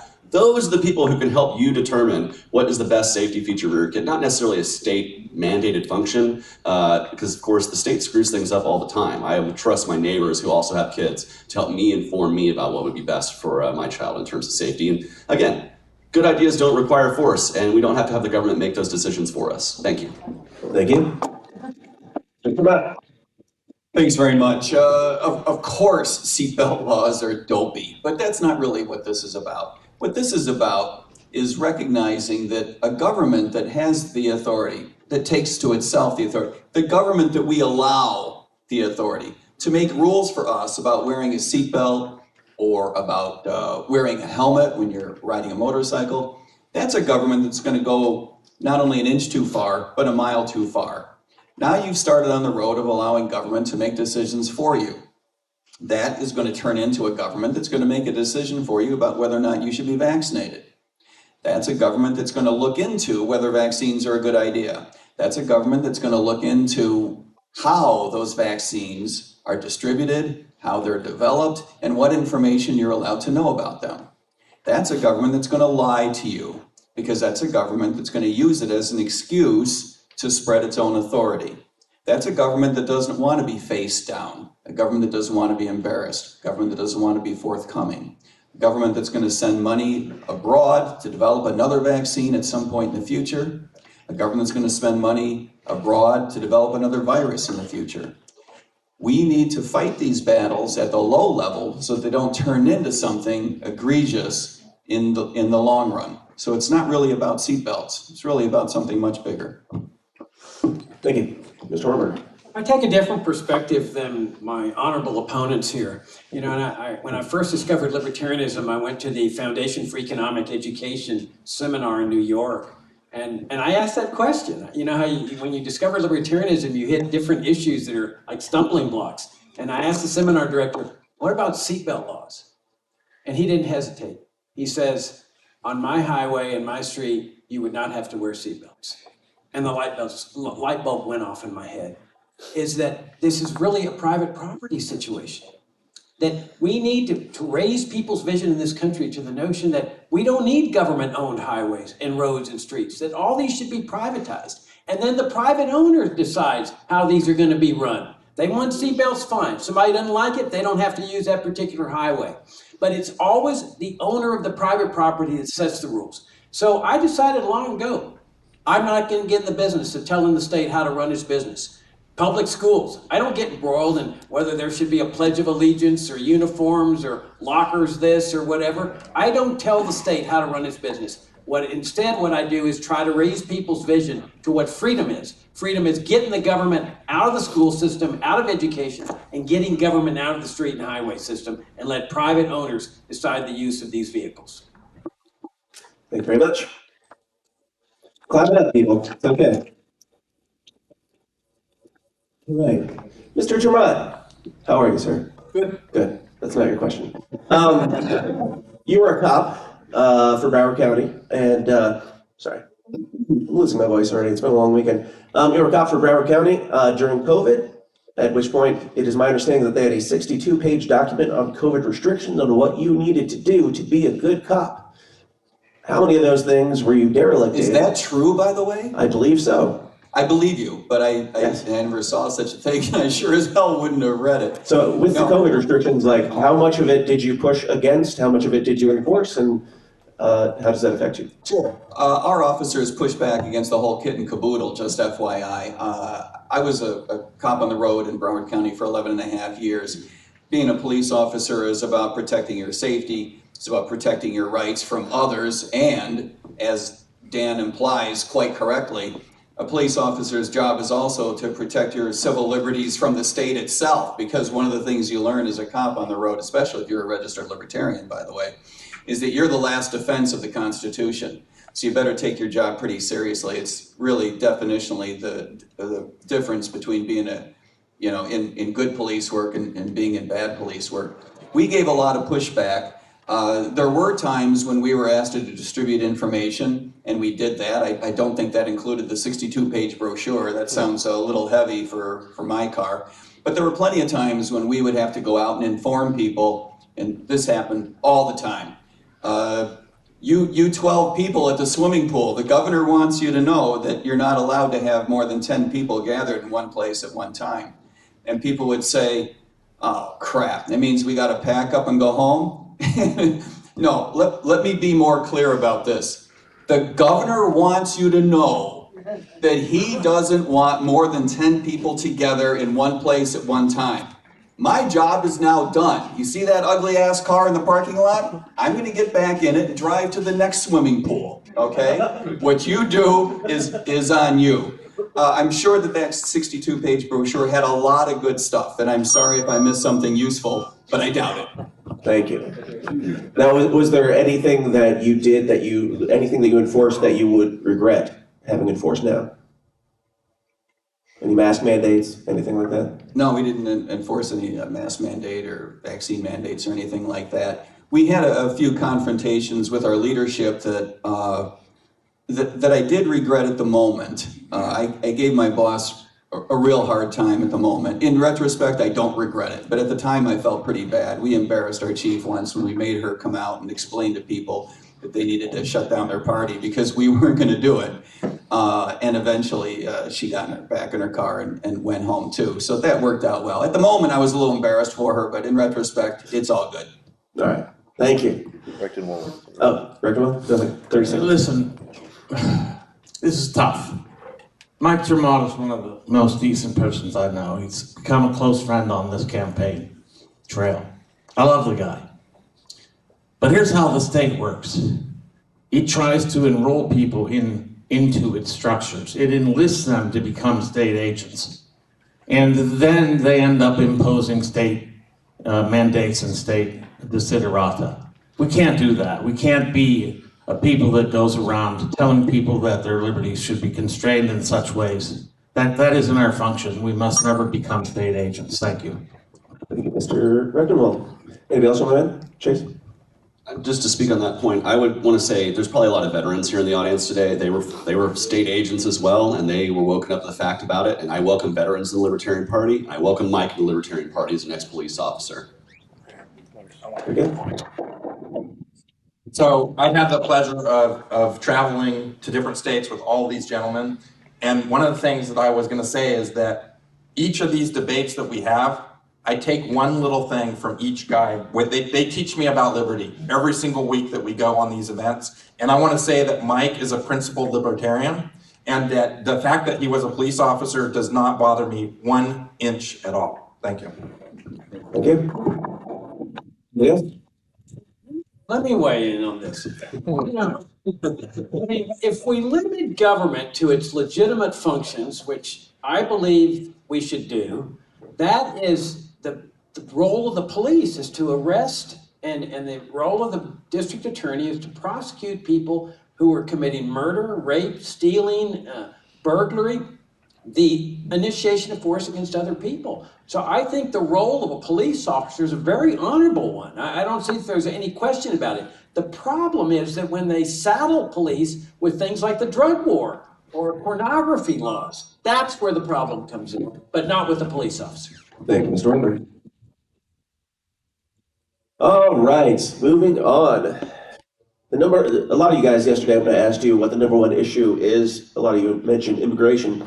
I've spent too much time on it, because I'm sure you've answered a lot of these questions at every single debate, but I'm curious with the Texas border and all that's happening right now, if Texas, well, first of all, should Texas try to secede? And if they did, would you, for those of you that are more open borders, would you respect Texas's border right to defend their border at that point if they were their own country? And wherever you want to weigh in, we'll start with Mr. Hornberger. That's 90 seconds. I think the whole secession thing is ridiculous. I mean, theoretically, yes, we all support the right of secession, or I assume we do. But that was settled in 1864. Any state that starts to secede, we know what's going to happen. We're talking about federal invasions and another civil war. And I don't think anybody wants to go that route. Look, on immigration, we're talking about fundamental rights. The right to peacefully cross a border. No state has a right to interfere with that. When I crossed the border driving down here into North Carolina, I was not initiating force against anyone. I wasn't violating anybody's rights. As soon as the state tried to stop me with a checkpoint or an arrest or tell me to open my trunk, as the Border Patrol did with me when I was in high school once, they're violating my rights. So when Texas is over there, it's in no different position from the federal government. It has no legitimate authority to control the free movements of people across its borders from the north, from Oklahoma, from the west, from the east, or from the south. And as I've maintained for 30 years, and I said in my opening statement, the cause of this crisis, the only cause, is the socialism, is the control. It's like the drug war. How do you get rid of the drug war crisis? You legalize drugs, you get rid of the apparatus, the cartels disappear immediately. The only way to get rid of this crisis and all the police state that comes with it, and I've suffered under that police state, is to get rid of the cause of the crisis, and that's the socialist system of immigration controls. There is no other solution. Thank you. Thanks a lot. I have a little bit of a different take on this matter. However you feel about secession, and you may think it's not a great idea. Personally, I would not advise the good people of Texas to secede. But however you may feel about it, I don't think it's ridiculous. No matter how you have decided in your own mind whether it's a good idea for North Carolina to secede, or Florida, or Texas, or anybody else, don't tell me it hasn't crossed your mind. As we opened up with this debate, and I mentioned, these are not small issues. These are your values, your principles, and your rights at stake. People take this seriously. And by the way, people should take this seriously. I believe that every state does have a right to secede. Now, I believe that there are better ideas out there.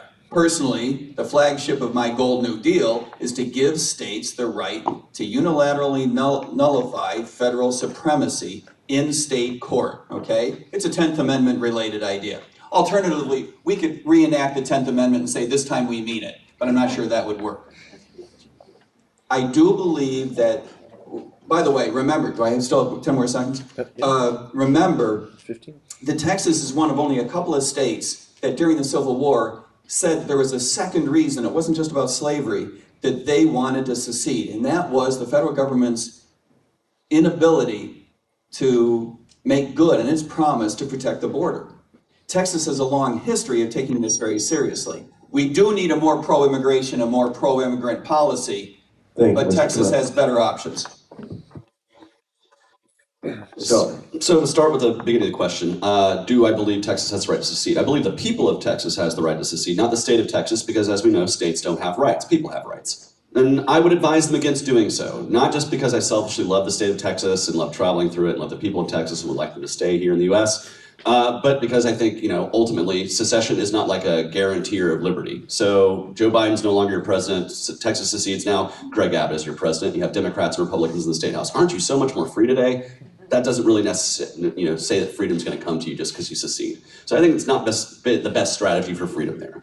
That being said, if they were to do that, if the people decided to do that, of course we would honor their borders. We would honor and respect their ability to do what they want to do at the border, just like we do with our federal government. That's why we're having this problem in the Texas border for who has jurisdiction, because there's multiple borders there. There's a national border, a state border, a county border, a town border. All of those exist there. They're all imaginary lines, but who has jurisprudence over that? The Supreme Court said in the 19th century several times that the federal government has sovereignty over the border with other nations. And that's where we kind of have to go with that. But that also means we have to end the abuses that we see from our federal government every single day in our immigration crisis. And this is why I want to tear down walls, not build walls, and less razor wire, and actually fix the process to where people can just come here and work. If they just want to come here and peacefully work, they should be able to cross right through the border, say who they are, come right in, go to work, and let the free market determine where the labor needs to go. And of course, seasonal labor can go this way and that way across the border and fix a lot of the problems we have. Thank you. Rectenwald. Yeah, listen, the state of Texas has no right to secede. The individuals in Texas have a right to secede. And the fact of the matter is, the more people, the closer the government, the more local it is to people, the more power they have over it, and the less coercive it is. The central federal government is the most coercive agency of government that exists. So localization gives people more liberty. It gives them more liberty over their lives. So I believe that localization and decentralization are the key. In terms of immigration, we have a crisis, there's no question, and it's caused by the government. And it is based on several things. One, that we had a foreign interventionist policy towards Central America.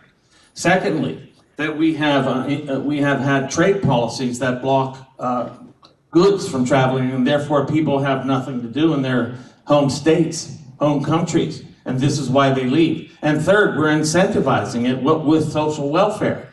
My fellow candidates talk about cutting social welfare, especially Hornberger, but I don't hear any mention of cutting the social welfare that incentivizes immigration artificially with payments doled out to immigrants. This is a grave mistake, and it's creating a humanitarian crisis. This is not a haven of liberty when you have to come to the United States and sleep on the streets in New York City. That is not my idea of liberty. Thank you. Thank you. Mr. Mapstead. Thank you very much. How many people here want to secede from the IRS? How many people want to secede from the Federal Reserve? How many people want to secede from gun laws, from alcohol laws, from tobacco laws, from the ATF, from the DEA, from all these agencies that coerce our lives every single day? I want you to be able to secede from your government. That should be your right. And that should be every American's right. I don't want to be paying taxes so they can take my tax dollars and drop bombs on kids in faraway lands anymore. I want to secede from that. I don't have that option right now. What I can do is I can unrig the system and start getting us more toward freedom, as close as we can be. Because I don't want the state to be coercive against me anymore. I don't want the state to be coercive against you anymore. I'm sick and tired of it. And I want to send a middle finger to the duopoly this election cycle and tell them that we're sick of government telling us how to live our lives and telling us how we must behave and telling us how we must think and feel. I don't like that. I want to live my life to my true self. And I believe that I know how to live my life better than the government or any government agent. Thank you. Thank you very much. Excuse me, Mr. Moderator, I believe Mike Rectenwald mentioned my name. That is correct. Go ahead. 30 seconds. Okay. This notion that a welfare state justifies a tyrannical violation of human rights is ridiculous. We need to adhere to our principles, even though it results in the payment of higher taxes. And that's really what he's suggesting. We need to focus on ending the welfare state, which he favors continuing. At the South Carolina debate, he called it an off-ramp to continue Social Security for the next 25 years. And now he wants to use that as the excuse to have an immigration police state along the border. But since this is a debate, let me issue a challenge to him. Thank you, Mr. Hornberger. That's your 30 seconds. Rectenwald, go ahead. Yes, I mean, listen, what I said is that in terms of, well, he mentioned that I said something about, what was it again? The welfare state. Oh, the off-ramp, the Social Security. Okay, what happens with Social Security? People have been robbed, say, over 40 to 50 years, and now you're going to tell them, I'm sorry, that robbery is now a fait accompli. We've got your money, your shit out of luck. Sorry about that. What I'm arguing is not some sort of slow, gradualist off-ramp. People should be paid that money immediately, counting for inflation and for interest. That's what it meant. If that then erodes the federal government and crumbles, good. Thank you very much. All right. Anybody else? Anybody got anything else? Yeah. Mike, go ahead. 30 seconds. And they said people, I'm a person. Okay. The idea that we would take all this money from people through Social Security and then just tell you, go pound sand, that's not a libertarian policy. I find that wholly unethical. Regarding the border, we do need a more pro-immigration, more pro-immigrant border. And Michael is right.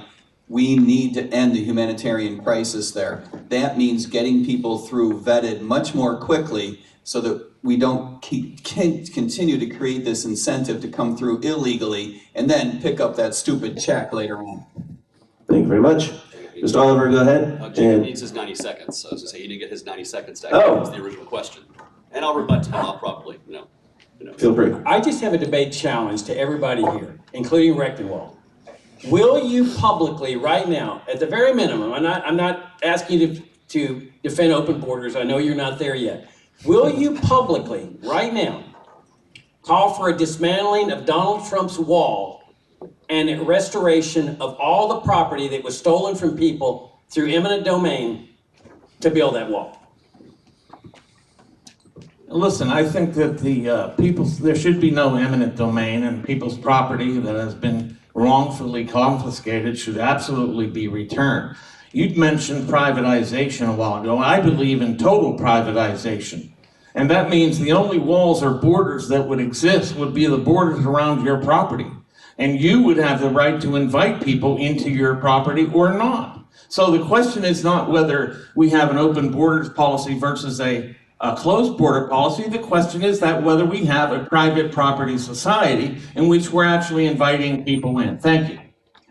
Thank you. Mr. Oliver. So to answer Jacob's challenge, absolutely. Tear it all down, 100%. Give the land back to the people who want to have it. Fuck Trump's wall. Now, to speak to the point Jacob's made in the past, he's accused me of being an incrementalist and that I'm a reformist. And I talk about Ellis Island style immigration. But at our LP Alabama debate, you were talking about the greatest years of liberty in our country were the latter half of the 19th century and beginning of the 20th century. That was the very time when we had Ellis Island immigration. I think we can actually do it even better in the 21st century, not have to make people wait for a long period of time to get any kind of background check. We can do that instantly. But that's about as free market as you can get. An Ellis Island style system, and it worked great for us during the moment that you mentioned is the greatest moment of liberty in our time, and I want to support that.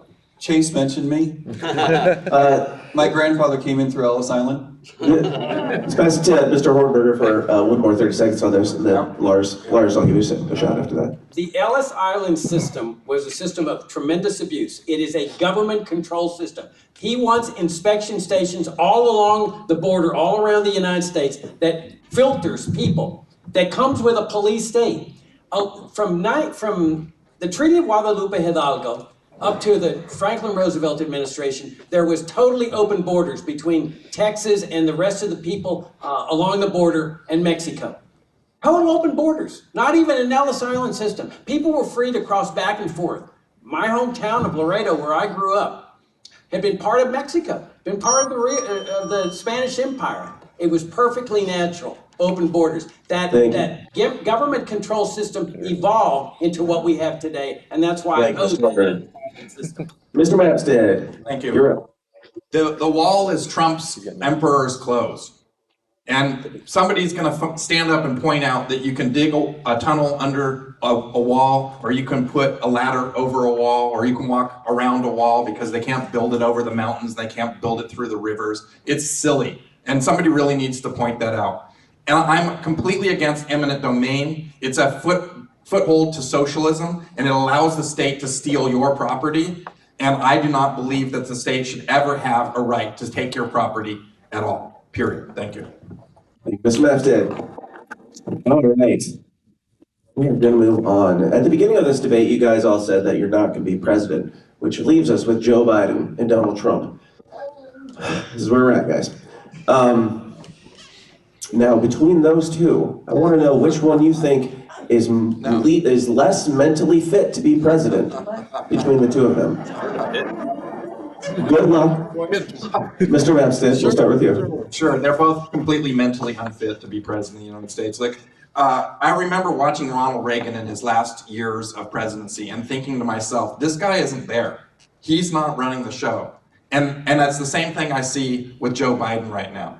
And I'm afraid that Trump gets in there again, and by the time 4 more years goes by, we have another third guy that doesn't have his brain working anymore, right? But so who is running the country right now? It's the bureaucrats, the bureaucratic state. And we're not going to get through this bureaucratic state by just getting the presidency changed. We have to end the bureaucratic state. And that's what the goal here is. And so these guys are both totally incompetent. They shouldn't either be president. And I'm tired of being forced the illusion of choice, that we are ending up having to pick these two lunatics again. And I joke that we're going to have Hunter Biden versus Jared Kushner in 2028. Thank you. Mr. Rectenwald. Yeah, I mean, they're both disqualified for different reasons. Biden is merely a skin suit who is basically wielding a pen at the behest of a Politburo, for lack of a better word.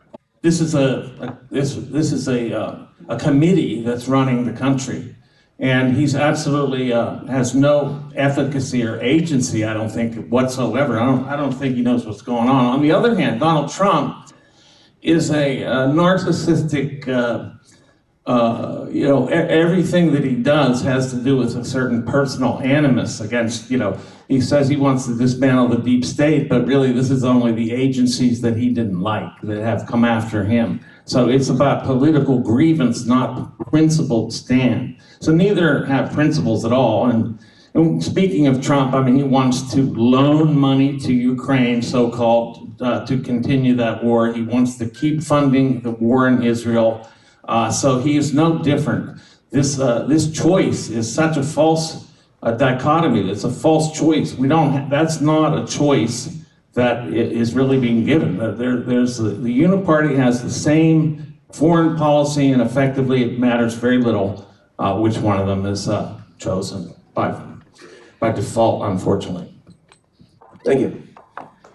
So people will say things like, Joe Biden, he doesn't have it anymore. He's not with it. Well, he never had it to begin with. Let's be frank. He was stupid when he ran for president in 2008 and tried to we can just split Iraq into 3 different countries and that'll make peace. He was stupid in 1988 when he ran for president and plagiarized his own campaign. He's always been dumb. So this idea that he doesn't have it anymore, he never had it. And he's losing whatever he did have. And so we need to recognize that. The man mistook the president of Mexico for the president of Egypt. Oh, and later that night, Donald Trump confused the president of Turkey with the president of Hungary. He doesn't really have it either, and he never really had it either. Donald Trump is a career grifter. He is a BS agent with a 500-word vocabulary. Here, if I'm selling this phone and I'm Donald Trump, here we go. This phone is tremendous. This is the greatest phone. I'm hearing all the best things about this phone. Everyone's talking about this phone. This is the best phone that's ever existed. Let me just tell you about this phone. It's amazing. He has a 500-word vocabulary. He's not some brilliant genius. He's a business huckster who's gotten rich off of grifting off of every project that's ever made. Just ask the people who put up the crown molding in his buildings 25 years ago, and they'll tell you they got stiffed on the payments. He is a criminal. He is gross. And I don't support him. And I don't support idiot Joe Biden either, who thinks that he can tell the Iraqis how to run their government, or he can plagiarize his own campaign, or at this point he can barely mumble out a sentence that makes any kind of sense. The American people are waking up. This is why 63% are saying they are ready to vote for somebody who's not Donald Trump or Joe Biden. Let's put somebody who's half of each of their age on stage with them, and let's see what the real difference can look like. That could be the libertarian alternative, and that's what I'm trying to be. Thank you very much, Mr. Sullivan. Matt. All good stuff. It is a little weird that these two guys are more like my mother's age than more like my age. And I have a full head of gray hair, so I find that a little bit weird, to be honest. Look, the reason these guys should not be in power is not because they're mentally unfit, as mentally unfit as they are. It is true, and this has been alluded to, let me be explicit. It is true that everyone on this stage has got 40 IQ points on these guys. That's not a reason for making the change that we need to make. The truth of the matter is that both of these guys are authoritarians. They lead parties that are interested in nothing else but remaining in power, suppressing the other party's ability to come to power. Both of these guys, both of these parties, routinely lie about democracy, right? They lie about the other side stealing democracy. I would never steal democracy. But they're both all about doing whatever it takes to keep the other side out of power, whether that's cheating, stealing, lying, using the CIA, using ballot boxes, using ballot access. They will absolutely do anything. That's where authoritarianism comes from, and that's what these two guys are all about. I take a slightly different perspective. I don't believe that Biden or Trump is the problem. There's a great book that I wish every American would read called National Security and Double Government by Michael Glennon, who is not just a quack. He's a professor of law at Tufts University and former counsel to the Senate Foreign Relations Committee. His thesis, to which I subscribe, is that the president's not running the show. Neither is Congress or the Supreme Court. It's the national security establishment. They're in charge. The Pentagon, the CIA, and the NSA, especially on foreign policy.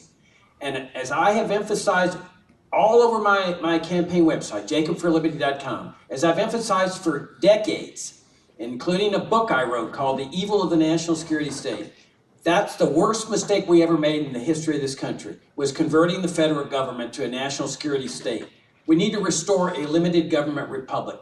This killing machine has killed millions of people. Martin Luther King was right. This is the greatest purveyor of violence in the world. Invasions, occupations, state-sponsored assassinations, embargoes, sanctions. We need to get rid of this thing. The CIA, the most evil agency in the history of this country, the NSA, the Pentagon, and restore just a basic military force. And that's how we get government back in balance with an executive, president, Congress, legislative, and Supreme Court. Otherwise, we will continue living under omnipotent, total government, tyrannical government, regardless who is elected president, because they're the ones in charge. Thank you, Mr. Hornberger. All right. Moving on, Mr. Rectenwald, I have a question for you, sir. Yes, sir. You are the Mises Caucus endorsement. Yes. You're picking the torch up that Dave Smith cowardly dropped on the ground for all of us to watch. And I say that out of love. I made the videos for it. I'm curious, he was a comedian who was supposed to be the bearer of the Ron Paul torch, and he had connections with Joe Rogan, comedian charisma, all that. Mm-hmm. You're a writer.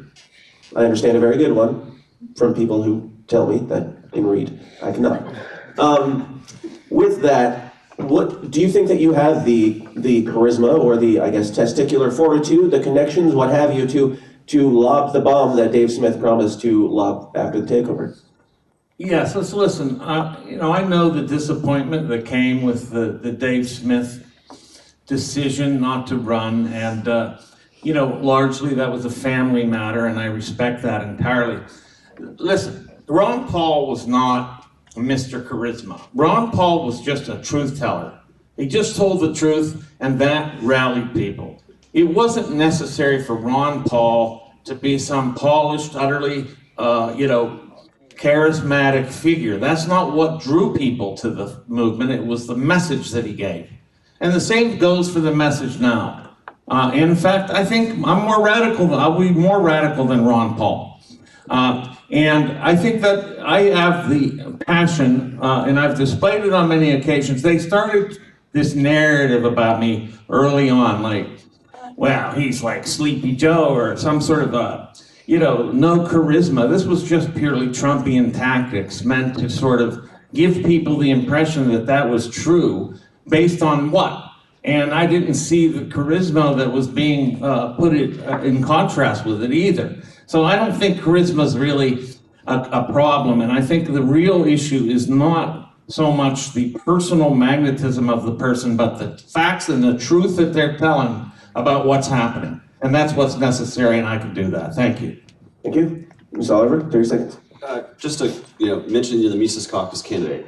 My question is what was the vote when that was determined? Like when the caucus met, like how many people were supporting you? Because I know everyone on this stage, all of us candidates have some measure of Mises Caucus support. I've had members of the Mises Caucus say they're supporting me. And so I'm just wondering, like, what was the endorsement process? Like, what was the vote total? How did that happen? Yeah, I take it that's addressed to me. I don't think that it was a vote. It was a board decision, and that they had a vote on the board for that, and their endorsement was thorough. It was a unanimous decision. So look, the Mises Caucus is not trying to foist somebody down anyone's throat. They voted on the candidate they thought was best to represent the mission of decentralization, localism, wresting power from the federal government and vesting it in the people. And that's why they chose me. I had been writing about these issues for some time, speaking about them in numerous places. I've reached audiences far in excess of what people here on this stage have reached. I've been on Tucker Carlson 3 times. I've been on Timcast twice. I've been on major platforms all over the country. Yes. Thank you. Didn't know what you knew. All right. Anybody else want to weigh in on that? Yeah. Mr. Hornberger. Okay. Yeah. 3 years ago, when I sought this party's nomination, I secured the endorsement of the Mises Caucus. And it was a big honor because they had a vetting process where they interviewed all the candidates and they said, what books have you read by Ludwig von Mises? And I've read practically all of them. And what impact did Mises have on your life? And Mises had an enormous impact. So when they endorsed me, it was a tremendous honor and a tremendous benefit. And this time around, I wanted to vie for that endorsement again. I thought they'd have this same vetting process. And they didn't. From all accounts, it looked like Michael Heiss just made the decision. And as much respect as I have for Rectenwald and everybody else on this stage, I have the utmost respect for everybody here. I think the Mises Caucus would have been better served to have that vetting process once again to determine the nominee. Thanks, I appreciate that. And I appreciated what Jacob just said. We all have a lot of respect for Michael, and I personally have a tremendous amount of respect for everybody on this stage. I think it is also true that elements of the Mises Caucus, members of the Mises Caucus, support each one of us. But I might as well just say this because it is the truth. If that vote were to take place with a silent vote, with a vote that was not revealed, and it were to take, by the way, I believe that there was not actually a vote taken. But if there were a vote taken by secret ballot today, I would win the majority of the board of the Mises Caucus. And that's not something that other people are going to tell you. Thank you, Mr. Maat. Well, that's interesting because that's not true. The Mises Caucus sent out a poll asking them which candidate would they support to all of the members of the Mises Caucus. It came from the board. By the way, the board did vote on me. And the result was I got 80% of the Mises Caucus list of support, with 10% going to Mike and another something to someone who's not here right now. And I'm not sure where they are. But the point being, so there was a process and there was a vote taken, and this was not like something rammed on people's throats. And in any case, they thought I was the best candidate, and I think I've proven that. Thank you. Thank you. Does anybody want to weigh in on that who hasn't already? If not, we will move on to something more fun. Everybody in the room, raise your hand if you believe at least one conspiracy theory or what the mainstream would deem. Okay, couple, 1, 2, 3. Epstein didn't kill himself? Raise your hand. Okay, we're all in. Let's do something fun here. We're gonna do a little bit of a speed round. This is the conspiracy speed round. You can answer it completely honestly. There's no right or wrong answer, but this is just a bit of a litmus test, I suppose, so people can see. This will just be a matter of raising your hand if you agree with the statement that I state. So, does everybody understand the rules? It's pretty simple. You raise your hand if you agree. Raise your hand if you agree that man has never walked on the moon. None. Okay, we'll get there. 9/11 was an inside job, or at least not what they told us. Not what they told us. Okay. COVID was man-made. Yeah, It was in the lab, yeah. The virus was created for the vaccine, by the way. Yeah. Actually, let's pause. Let's pause from the conspiracy speed round. Jacob, I have a question for you. Following the Georgia debate that you took part in, you publicly released a 34-minute video accusing moderator Clint Russell of being an extreme right-winger and conducting McCarthyist-style interrogation. I watched the debate and did not think that happened. I'm curious, do you feel as though I've been in any way unfair, unreasonable? Will you make a video about me on the way home? And if so, what will you call me? Go ahead, 90 seconds. No, I don't think you've been unfair, and I think I don't think you've been unfair, and I think you gave me an arduous interview yesterday, and very fair. Look, whether people take a vaccine or not, or whether people use a mask or not, has nothing to do with libertarianism.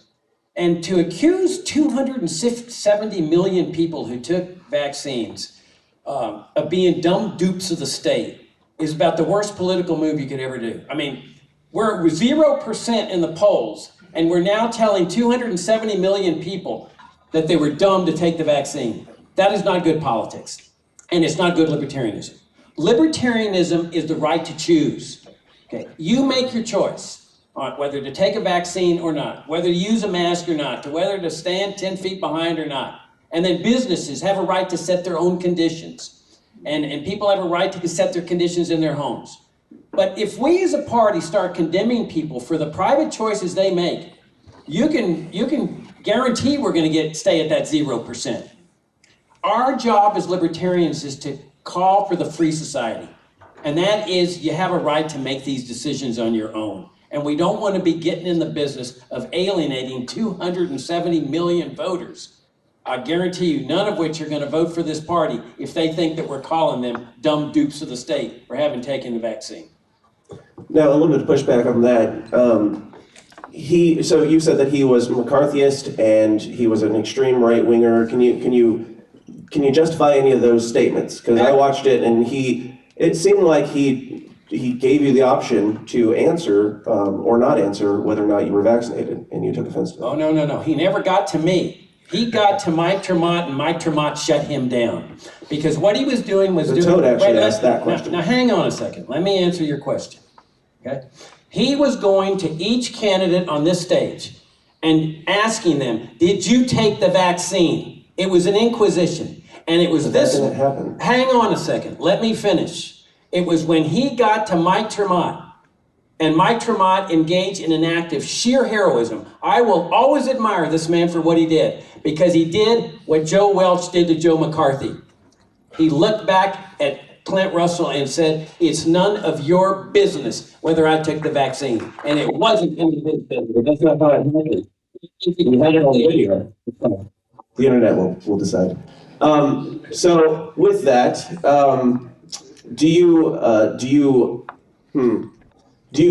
so you stand by everything you said about Clinton in that? You think he's an extreme right winger? Absolutely. This is a guy that wants to send, you want me to answer? Yeah. This is a guy that wants to punish people for abusing power that he believes investing in. Remember, in that debate, I said the only real solution to this healthcare problem is to get government out of healthcare. Okay, he doesn't want to do that. He wants to take people and punish them for advising to take the vaccine without a trial. Just punish them, round them up, even though they've committed no criminal offense on the books. Your friend Toad over there wants to send them to Guantanamo Bay. We're not friends. Oh, excuse me, then. You're whatever. This guy wanted to send all these doctors and officials that advised taking the vaccine to Guantanamo Bay. This is a torture center that the national security establishment does, and he got no pushback whatsoever from Clint Russell, because the right-wing element of this party supports the national security state. They support Guantanamo Bay. And when Clint did not push back and said, you believe in Guantanamo Bay? I was stunned, absolutely stunned, because the libertarian position opposes a torturing and prison center at Guantanamo Bay, along with the whole national security establishment. What's the Rectenwald? 30 seconds. Yeah, the fact of the matter is that people didn't have absolutely free choice about taking a vaccine. They were coerced in many various ways. Government employees were coerced. The military was coerced. Corporations coerced their employees as well, especially those with government contracts. So this was not simply a matter of medical freedom, and it was abrogated from the start. And speaking of conspiracies, there's a very good indication that, in fact, much of the planning that went into the COVID response was made well before COVID even became a reality. Let that sink in. Thank you. Thank you. Anybody else? 30 seconds? All right, then we will move back to the conspiracy speed round, where you raise your hand when you agree with the statement and leave it down if you do not. JFK was killed by more than one person. Okay. All right. By the way, I gotta plug Jacob. I had a really fascinating interview with this guy a week or two ago, and I had already been on the same page with you regarding some of the JFK Isn't that how stuff. speed round works? Yeah. 10 seconds. Your system. Go ahead. But then I found that he was really an expert on this and has published a couple books on this and has deep knowledge on this, and he's absolutely damned right, and it's a condemnation of the CIA. The 2020 election was stolen. Raise your hand. What was that? The 2020 election was stolen. Raise your hand. It was What rigged. do you mean by stolen? Yeah, rigged. It was It rigged. was not what they told us. Yeah, it was rigged. It wasn't. Okay. It was rigged. Sure. Russiagate was a hoax. What? Jeffrey Epstein didn't kill himself. To bring the men from the boys That's a maybe. on an island. What? That's a maybe. I don't know, but of course the reason why we don't know is because security cameras were turned off and we don't have. Who? John McAfee. He did not kill himself. Rapes is a fed. Ray Epps? It's hard to say. Agnostic. Come on. People Sarek is a Fed. Look, on that That's one. very interesting. That's very funny, but he's not. Thank you. It's a very interesting question.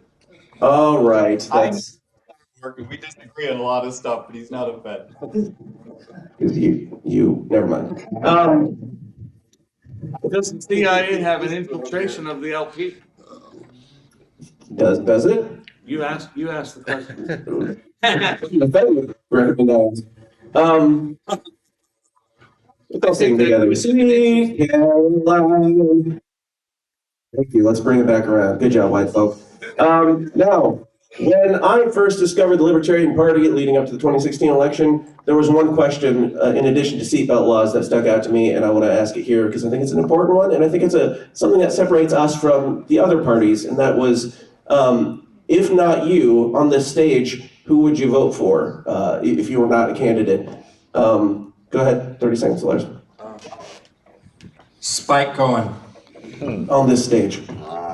Spike Cohen. Spike. Listen, that's I appreciate the question, and look, if I weren't nominated, I'll vote for any of these guys over anybody in the regime, period. Thank you. Chase.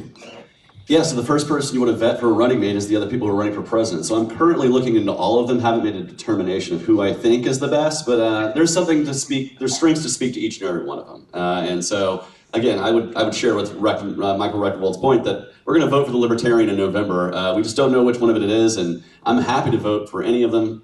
I don't know if I have necessarily a preference yet, because I got to dig more and deep in your backgrounds and see all the things that you guys have done before I can determine who's the best one. That's exactly. I got to do some FOIA requests and some other things before I know. So until then, I'm just going to stay open.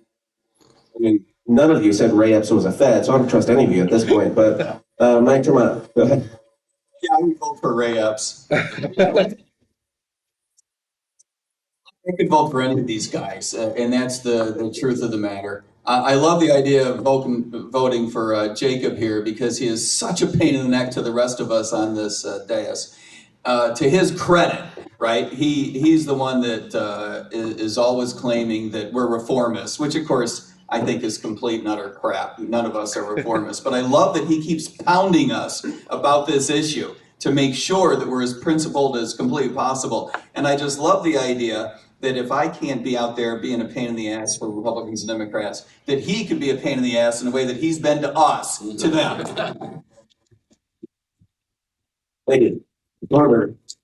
3 years ago, I lost this nomination fair and square, and I delivered a wholehearted endorsement of Joe Jorgensen.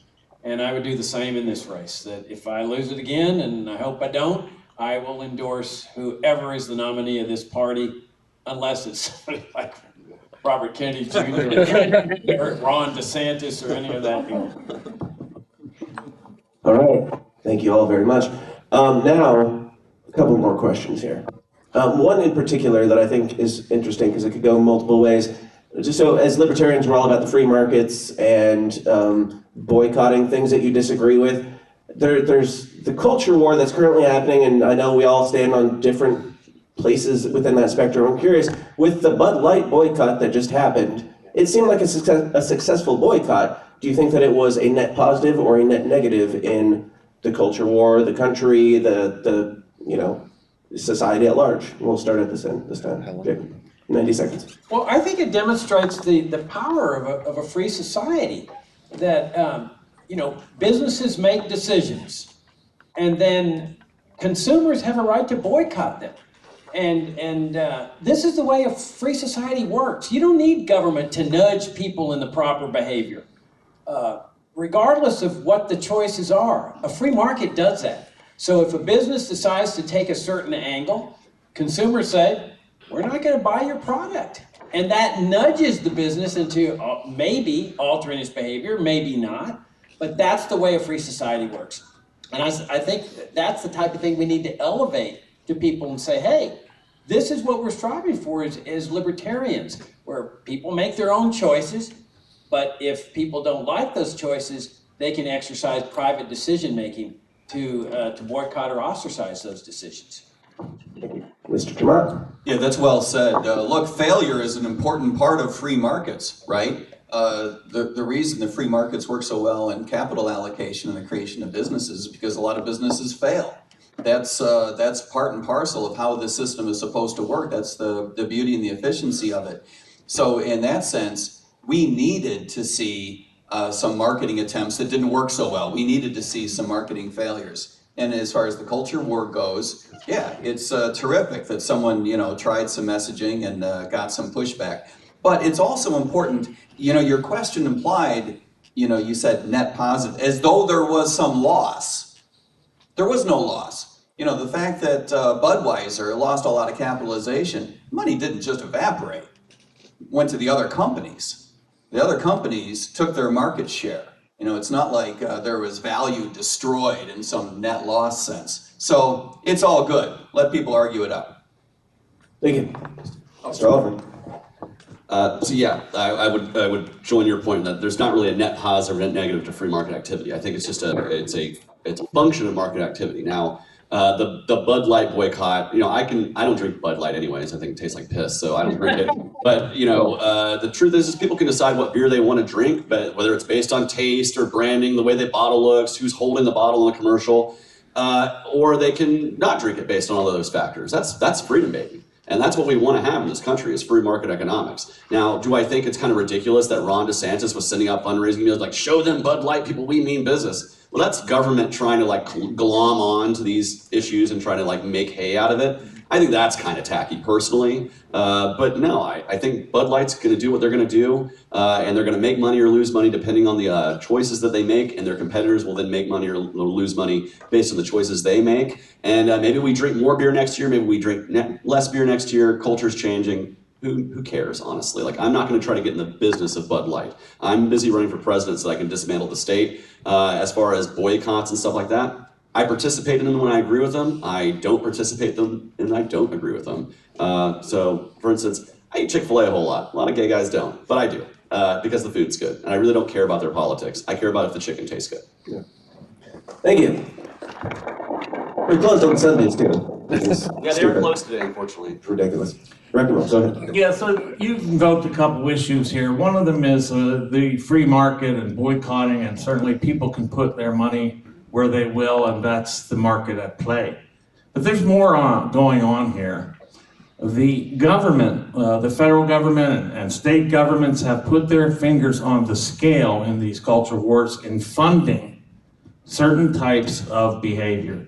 They're funding Planned Parenthood. They're funding, which does which is one of the biggest servicers for transgender reassignment and so forth. So listen, the state has no business intervening in these issues and putting its finger on the scale and trying to shape the populace and create the social body that they want.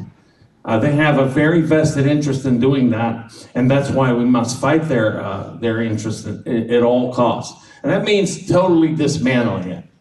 I'm the only anarcho-capitalist here on this stage. I believe in full property society.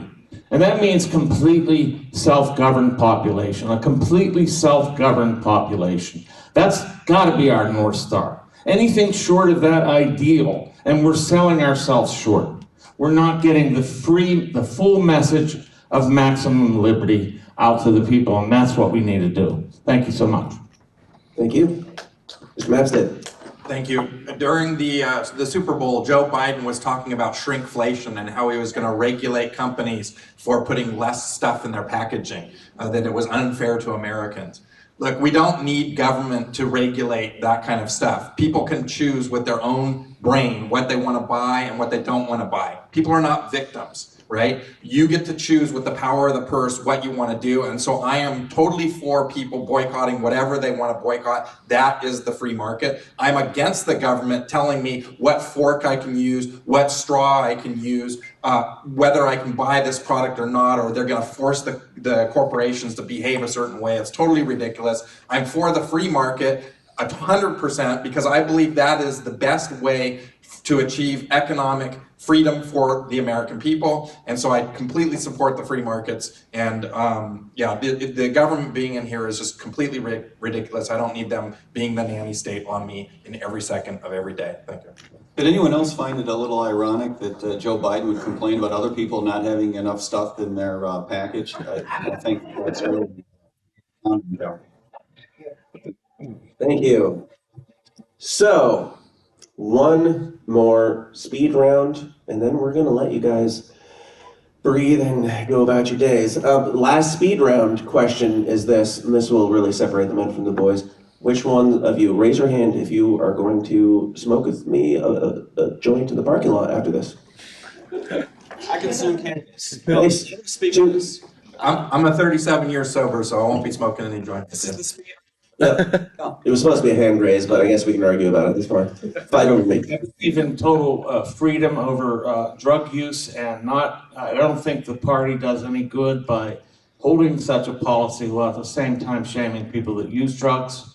And so I think we need to be completely about people's liberty in all those respects. I happen to be a member of AA. Speed round. You smoke weed. 30 seconds. I got hit by a car in 2019 and ruptured 3 vertebrae in my neck and spine. So I have actually found great value in cannabis, not only for recreational use, but also provides me pain relief in a way that opiates would not be able to do without crippling addiction coming with that. And so I think we need to destigmatize cannabis. Having a joint should be no more controversial than having a glass of red wine. We need to destigmatize cannabis. And as a candidate for president, I'm happy to do that and not run away from it. That's absolutely the case. Well said. And by the way, I need the record to show I was not driving that car. There's a lot of rumors going around. He's pulling it over. True. Look, if you are not a libertarian, if you are not a professional economist, before you became a police officer, being a cop will turn you into both a libertarian and an economist. You see the result of bad, crappy public policy at the local level every single day. The war on drugs is killing people. Not only does it create a black market that makes the drugs so powerfully unregulated in a market sense, but it also creates this oppressive criminal justice system. Mr. Hornberger. People have a right to ingest whatever they want to ingest, no matter how harmful, destructive, or whatever. And therefore, I favor the legalization of all drugs, not just marijuana, fentanyl, heroin, cocaine, and leave people free to make these decisions. And don't make a judgment on people whether they're taking drugs or not taking drugs, or by the same token, whether they're taking vaccines or not taking vaccines. Just leave people alone to manage their own lives the way they want. Thank you. All right. You good on all that? Everybody good? Okay. We're going to give you a 2-minute closer. In that closer, you can give any final statements, plug whatever you need, and if you would be so kind as to include in there somewhere what your favorite part of this debate was, I'll give you bonus points. Mr. Mapstead, take it away. 2 minutes. I'm gonna stand up here for this. Thank you. Like I've said before, we have a messaging problem in the Libertarian Party. And I believe that I am the candidate that can get our message to the most people. And I believe that I can garner the most votes of any candidate on the stage because I can get our message to the most people. You have 50 people running for office in North Carolina. That is amazing. That is better than any state that I've been to so far. I'm going to be campaigning with you on the ground in North Carolina after I win the nomination because I think that's important.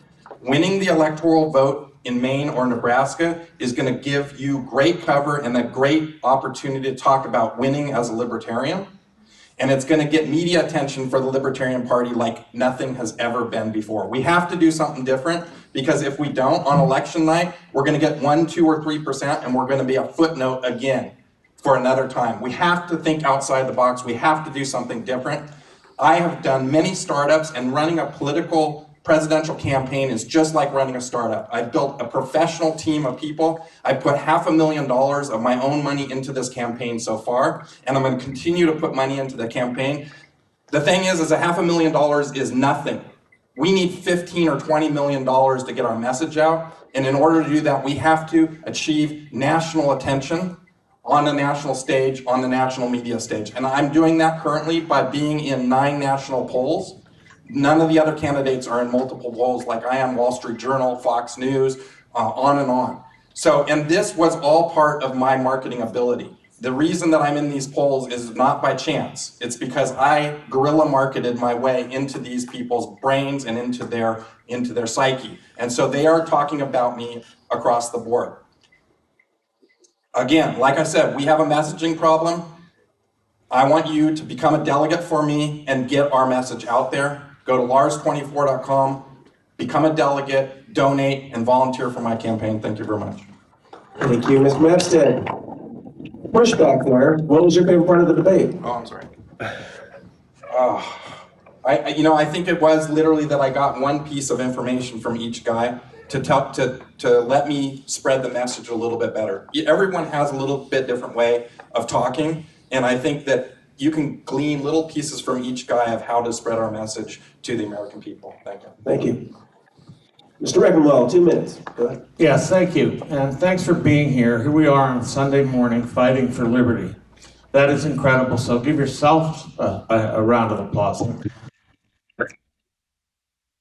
That's what we need. We need to actually have people spreading liberty locally and spreading it across their networks. It isn't enough to wait until an election comes around and then ask for people to vote Libertarian. We must create Libertarians much further upstream than the electoral process. So this is not merely a campaign. This must be a movement. This must be a movement for liberty. And we must have the principled position all the way through. So we need to promote decentralization and localization. We need to promote more power to the people locally. We need to create libertarians upstream in culture, in advance of the electoral process. This has got to be more than a campaign. It has to be a movement. We must make this an evangelical movement to spread liberty. And the only way we're going to have real libertarianism is by making libertarians, okay?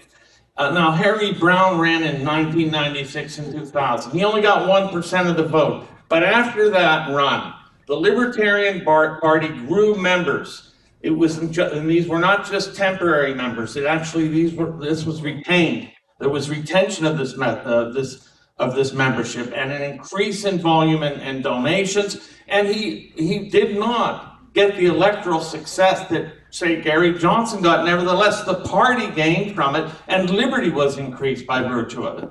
That's what we need to do. We need to make more libertarians, do it more further upstream, continue the movement well beyond the electoral campaign, and we must spread liberty directly to people in their lives. Thank you. Thank you, Mr. Rectenwald. What was your favorite part of it? I liked it when I was called a reformer.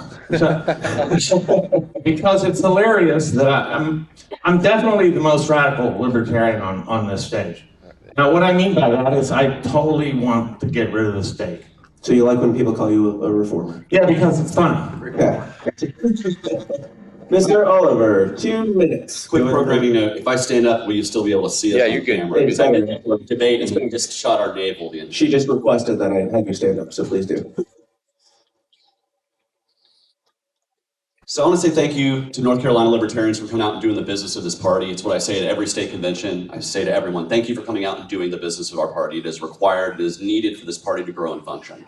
I want to represent our party as our candidate for president because I know I can sell the idea of liberty to millions of frustrated Americans out there who are sick and tired of being sick and tired. I know there are so many people out there, whether it's immigration, justice reform, the warfare state, their taxes being too high, their property being abused, their liberty being thrown away. Whatever their one issue is, we need to bring them into the tent. We need to say, welcome home to liberty. You don't think immigrants are treated right? You think they're abused? Welcome home to liberty. You're tired of seeing wars get fought all over the country or all over the world on our name, putting bombs, killing kids all over the world? Welcome to liberty. You're sick and tired of seeing police use and abuse the populations they're supposed to be serving? Welcome home to liberty. That's the kind of nature we need to have in a presidential campaign. That's the kind of energy we need to have, is to bring people into this movement, to grow this movement, to build a foundation for liberty that can flourish for years to come. Generation Z is going to be the largest pool of voters in 15 years. And it's time for us to give them a message that resonates, that can have it stick to them and get them to vote outside of the two-party system, not just in this election, but in every future election. They'll look at the ballot and they'll say, what else is there other than the failed two parties? That's the kind of energy, that's the kind of message that we need to be putting out there to the voters. They are, in one way or another, libertarian, and we need to connect that one thing with the rest of our philosophy to make them a full-throated libertarian, because that's how it was for me. I got in this party because I was an anti-war Democrat, and it was because somebody sold the idea that being anti-war is being pro-liberty. I want to do that for millions of frustrated Americans, and I need your help to do it. Go to votechaseoliver.com, join our team, join the movement, and in November, we are going to make waves, and we're going to stick a thumb right in the eye of the two-party system, because that's what they deserve. Oh, my favorite part of the debate, I'm going to say both, is the production value, because you're always on top of it with audio and video, and you've been a very good moderator. You've asked tough questions, but you've been pretty fair about it, and I think that's a good thing to be commended. So let's give our moderator. About 2 minutes. Thanks very much. Look, my favorite part of the debate was giving us all a chance to get our message out. The truth of the matter is that we do have a big opportunity in 2024, and we need to get some things right. Lars is right. We need to raise a great deal of money. It is 2 orders of magnitude greater than the amount of money that has been spent up until now. We need to raise not just 3, 5, and 7 million, but 10, 15, and 20 million dollars. My campaign is set up to do exactly that. To achieve success, we need to do 2 things, importantly, 2 things that we have not done in the past in this party. One is to run a very principles-forward campaign. You can read about my platform at goldnewdeal.org. The other thing that we need to do is to run a very credible campaign. I am uniquely positioned as the candidate with a great deal of public policy and a great deal of public service experience. I appreciate the fact that inside of our party, public policy and public service experience don't carry a great deal of water. Sometimes they don't carry a great deal of water with me personally. But the truth of the matter is, outside of this party, there is a threshold of credibility that Americans expect. Big donors, voters, and big media expect a certain threshold of credibility to be achieved for them to be paying any attention. And remember, this is not a philosophy seminar, this is a competition. Don't take us out of the game. You have to be in there competing in a very credible way to actually disrupt the duopoly. Check out goldnewdeal.org, yes. Check out MikeTremont.com, yes. But I'd like to ask you to check out a third website that we've been launching the past couple of months, LibertarianIntelligence.org. We have a new AI bot out there. We call it Lisa. It's a lot of fun. It's in beta. Play with it and let me know what you think of it. Thanks a lot. And lastly, Mr. Hornberger, 2 minutes. I think now's the time for some serious soul searching in this party. You know, what are you here for? What do you want out of this? I want to be free before I pass from this life. And you're not going to achieve freedom with 1% of the vote. Nobody cares about 1% of the vote. Or the latest poll, 0%. I'm saying let's give Americans something they are not expecting this time around. A campaign that is based totally 100% on genuine, pure founding principles of this party, including open borders. Yes, when somebody does not call for the dismantling of that Berlin Wall and favors the sealing of the border and the militarization of the border and the highway checkpoints and the warrantless searches and seizures, that is not freedom. And let me tell you also, it's not a vote getter. Because we've been told time and time again that we've got to change directions in this party in favor of immigration controls to get votes. 0 votes. 0. Because every single proponent of immigration controls in this country is going to vote for Donald Trump or going to vote for Bobby Kennedy. They are not going to waste their vote on a Libertarian Party presidential candidate that favors that position. My position can garner the vote of every single person that is sick and tired of what's been going on in this country down there on the border. And there's a lot of those people. They can't get this vote because of their position favoring this system. I can get that vote.